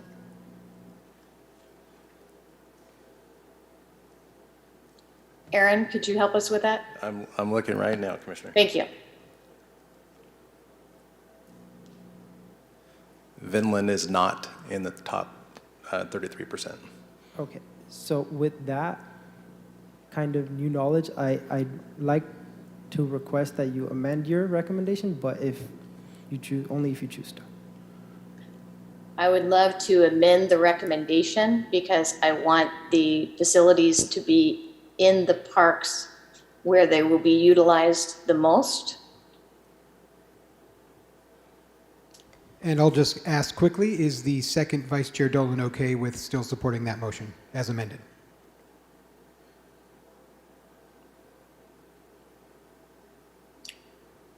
Vice Chair Dolan, are you out there? Yes, he is, and yes, he is fine with that amendment. All right. So then, as the motion has changed slightly, I'll start at the top with the votes. I'm sorry, unless there's still discussion going on. Could we just Yeah, have it I have discussion around. Sure. Yes. May I? Yes. One of the concerns, that's kind of a strong word, actually, that as I was listening to the presentations today, we talked a lot about inclusivity.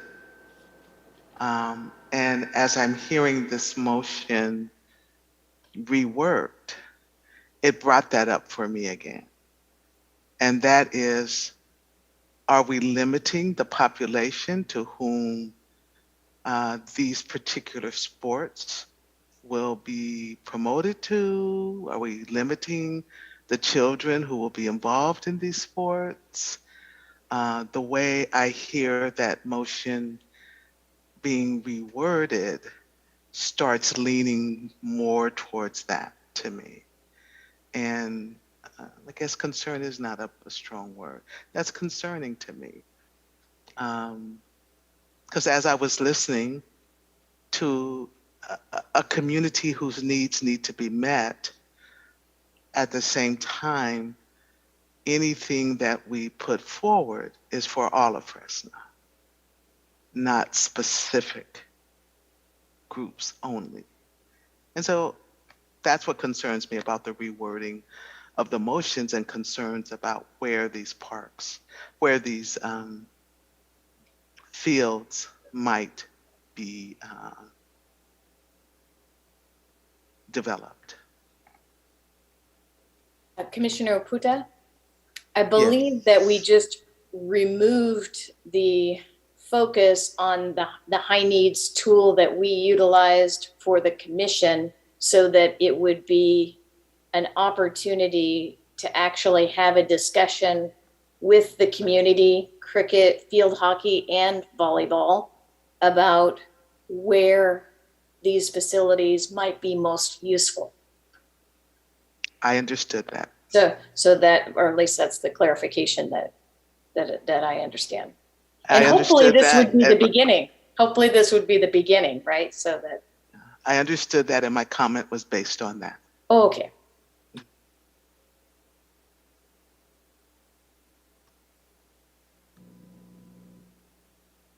Not to take up too much space, so please interject anytime for fellow commissioners.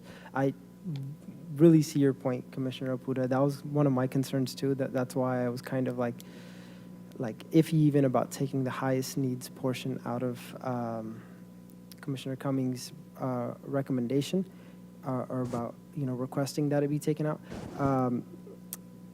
And regarding inclusivity, your concerns about accessibility, I understand where they're coming from, but I also understand that different communities oftentimes have different sports, whether it's cultural, whether it's whatever region they're in. Of course, if someone grows up around a sport more often, they're more likely to play it, right? And how do we encourage that? By building different types of sports facilities in especially our youth, like around where our youth are, and getting them exposed to those type of sports. However, I will kind of give a little bit of pushback on this in that if the community that has been requesting it the most, and not to just say the cricket or the hockey or the volleyball community, any community actually, whether it be soccer, whether it be basketball, don't get accessible like sports in their area, the ones that they would play, and you put it out like 10, 15, 20 miles away from them, those fields might not even go used, right? Like it starts with first, like I feel like it first starts with actually developing the crowd that wants to play, and then bringing more folks on.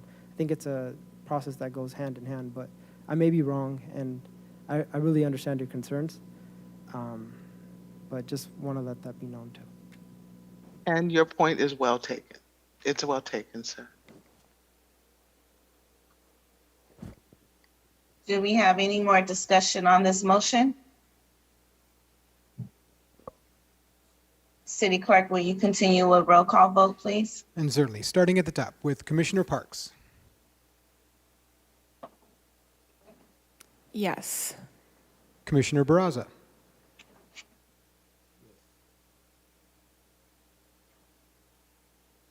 Couldn't hear you, Commissioner Barraza.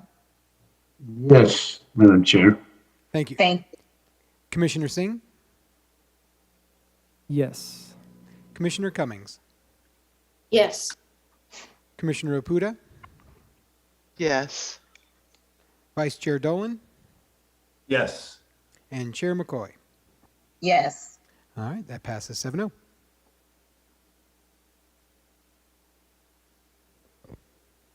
Do we have any other recommendations on the floor?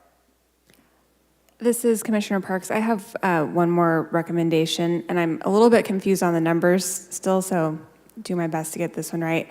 I would like to make a recommendation that no cultural arts funding is appropriated other than what's required to complete the plan until the plan is completed, and that the 2% administrative amount be based on what's appropriated, not the full amount that's available, since we won't be using that full amount in the next fiscal year. I second that. I'm sorry, I thought you were finished. That's it, yeah, thank you. Okay, I second that motion. City Clerk, would you please do a roll call vote? Certainly. Commissioner Parks. Yes. Commissioner Barraza. Yes. Commissioner Singh. Yes. Commissioner Cummings. Yes. Commissioner Opuda. Yes. Vice Chair Dolan. Yes. And Chair McCoy. Yes. All right, 7-0 passes. Thank you. Do we have any other recommendations on the floor from any of the commissioners? As I said earlier, the past week I've had the opportunity to kind of go to a couple of parks, but particularly one I spent a lot of time at was JSK Park, and I interacted with a lot of the residents there. I received quite a few different types of requests, and some I'll probably be hitting up the Parks Department about later. But some of the things I thought could be brought here to today's meeting that could be recommended was one, can I explain kind of why I'm recommending? Okay, so the reason I'm recommending this is, so on the north side of JSK Park, there is Clinton. Leading from the park to the opposite side of the road across Clinton is a very heavily trafficked open road, so a lot of cars zoom by. Over the past couple of weeks, I've had the, not opportunity, that's the wrong word. I've seen multiple kids, multiple youth, multiple elders cross that road and there is no sort of, traffic light, there's no stop sign for cars.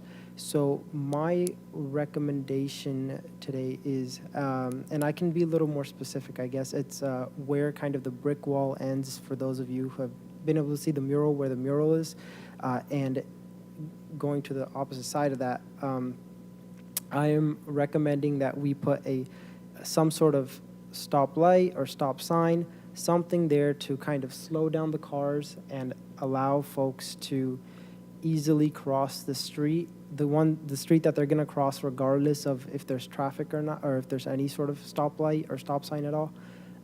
So my recommendation is that we use Measure P funds to fund a stoplight or a stop sign there in that particular location on Clinton, north of JSK Park. Scott, do you have any insight as to whether Measure P funds are allowed to be used for stoplights? Christy, I appreciate you bringing up that question. In reviewing the language in the Measure P ordinance, I'm not familiar with any specific callouts as to traffic measures along anything off-site. I think we would have to review that carefully with your office. That's not to say if Measure P does not allow it that it would not be possible for the city, but it may be that we would need to look at transportation funding resources to potentially implement that request. But first, we'd want to have our staff evaluate the location and to determine what would be appropriate from federal and state standards in terms of warrants being satisfied and ability to install that.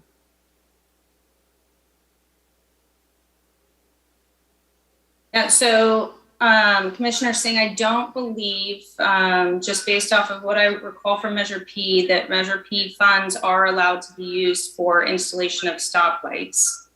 So it wouldn't be a proper motion for this hearing. What about crosswalks? Are you asking about like painting? I think that unfortunately you're asking me to give a legal opinion that I would have to give to council and the city manager's office first.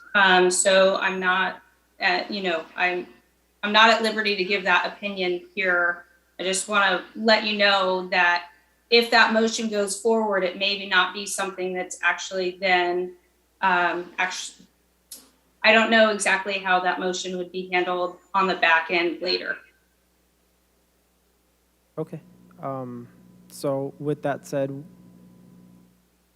I will probably withdraw that motion and I will touch base with someone from city staff later. Thank you.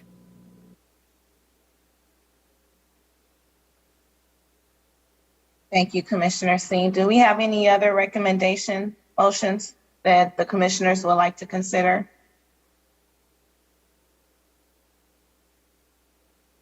Madam Chair, I think there's also the need to take an action on the actual information we receive from city staff that we support the recommendations or the numbers as they have been submitted to the commission, subject to the some of the motions that were made to reduce the arts allocation.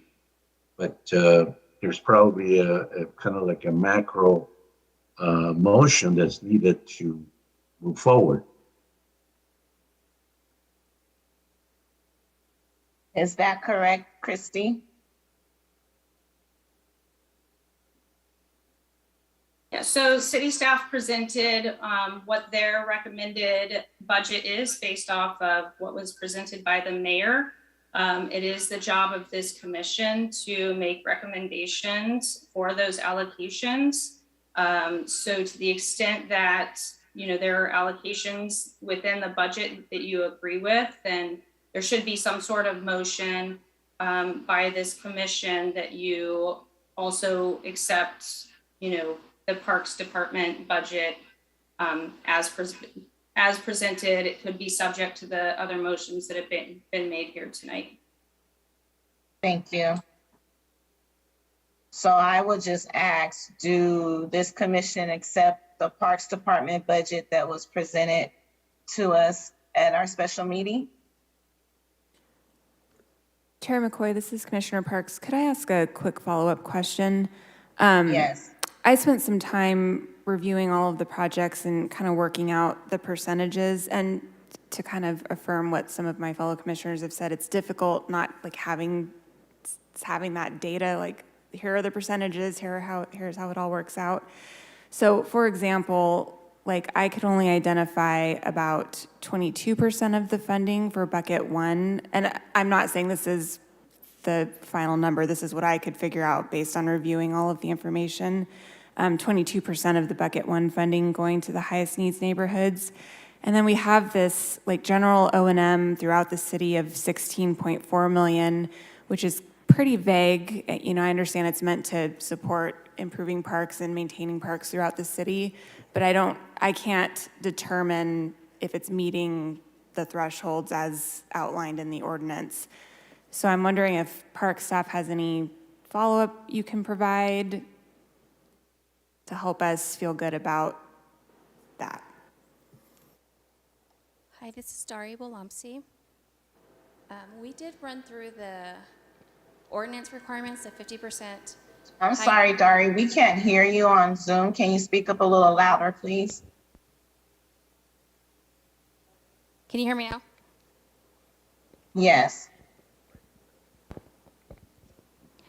So we went through each of the different categories, the buckets of the Measure P funding, and there's two categories. The operating bucket, where we found that we met the 50% requirement, and that number is $13,695,000, which is $276,000 over the high needs neighborhood requirement. And for bucket 2, we met the high needs requirements by $6,272,000. So during the budget process, we went through the exercise and we made sure that we would meet those requirements based off of our operating and also our capital projects.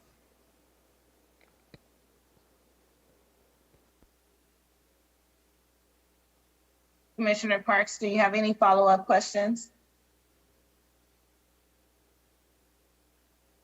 So in addition to the highest needs percentage, there's lots of percentages, you know, throughout the ordinance, and I think we need to see that level of detail. And it's not to say that it's like that I don't trust, you know, what's in this budget, but without having that level of detail, I can't know for sure that it's meeting the ordinance requirements. So I appreciate the numbers you just provided for the first 2 buckets, but there are requirements throughout the entire ordinance of how things are broken out. And I was able to determine some of it, you know, looking at everything, but not all. Thank you for raising that, Commissioner Parks. I agree with you.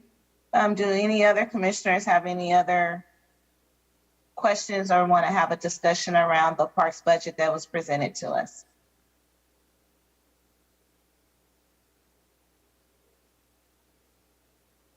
Well, I will make a motion for us not to accept the Parks Department budget that was presented to us. I second it. I'm concerned, very good points made by Commissioner Parker, and I think that we need to have complete information. City Clerk, can you do a roll call vote, please? Certainly. Motion not to accept the parks budget as presented. Motion by Chair McCoy and second by Commissioner Barraza. Commissioner Parks. Yes. Commissioner Barraza. Yes. Commissioner Singh. Yes. Commissioner Cummings. No. No. Commissioner Apuda.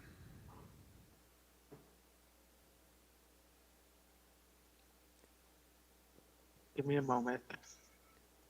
Certainly.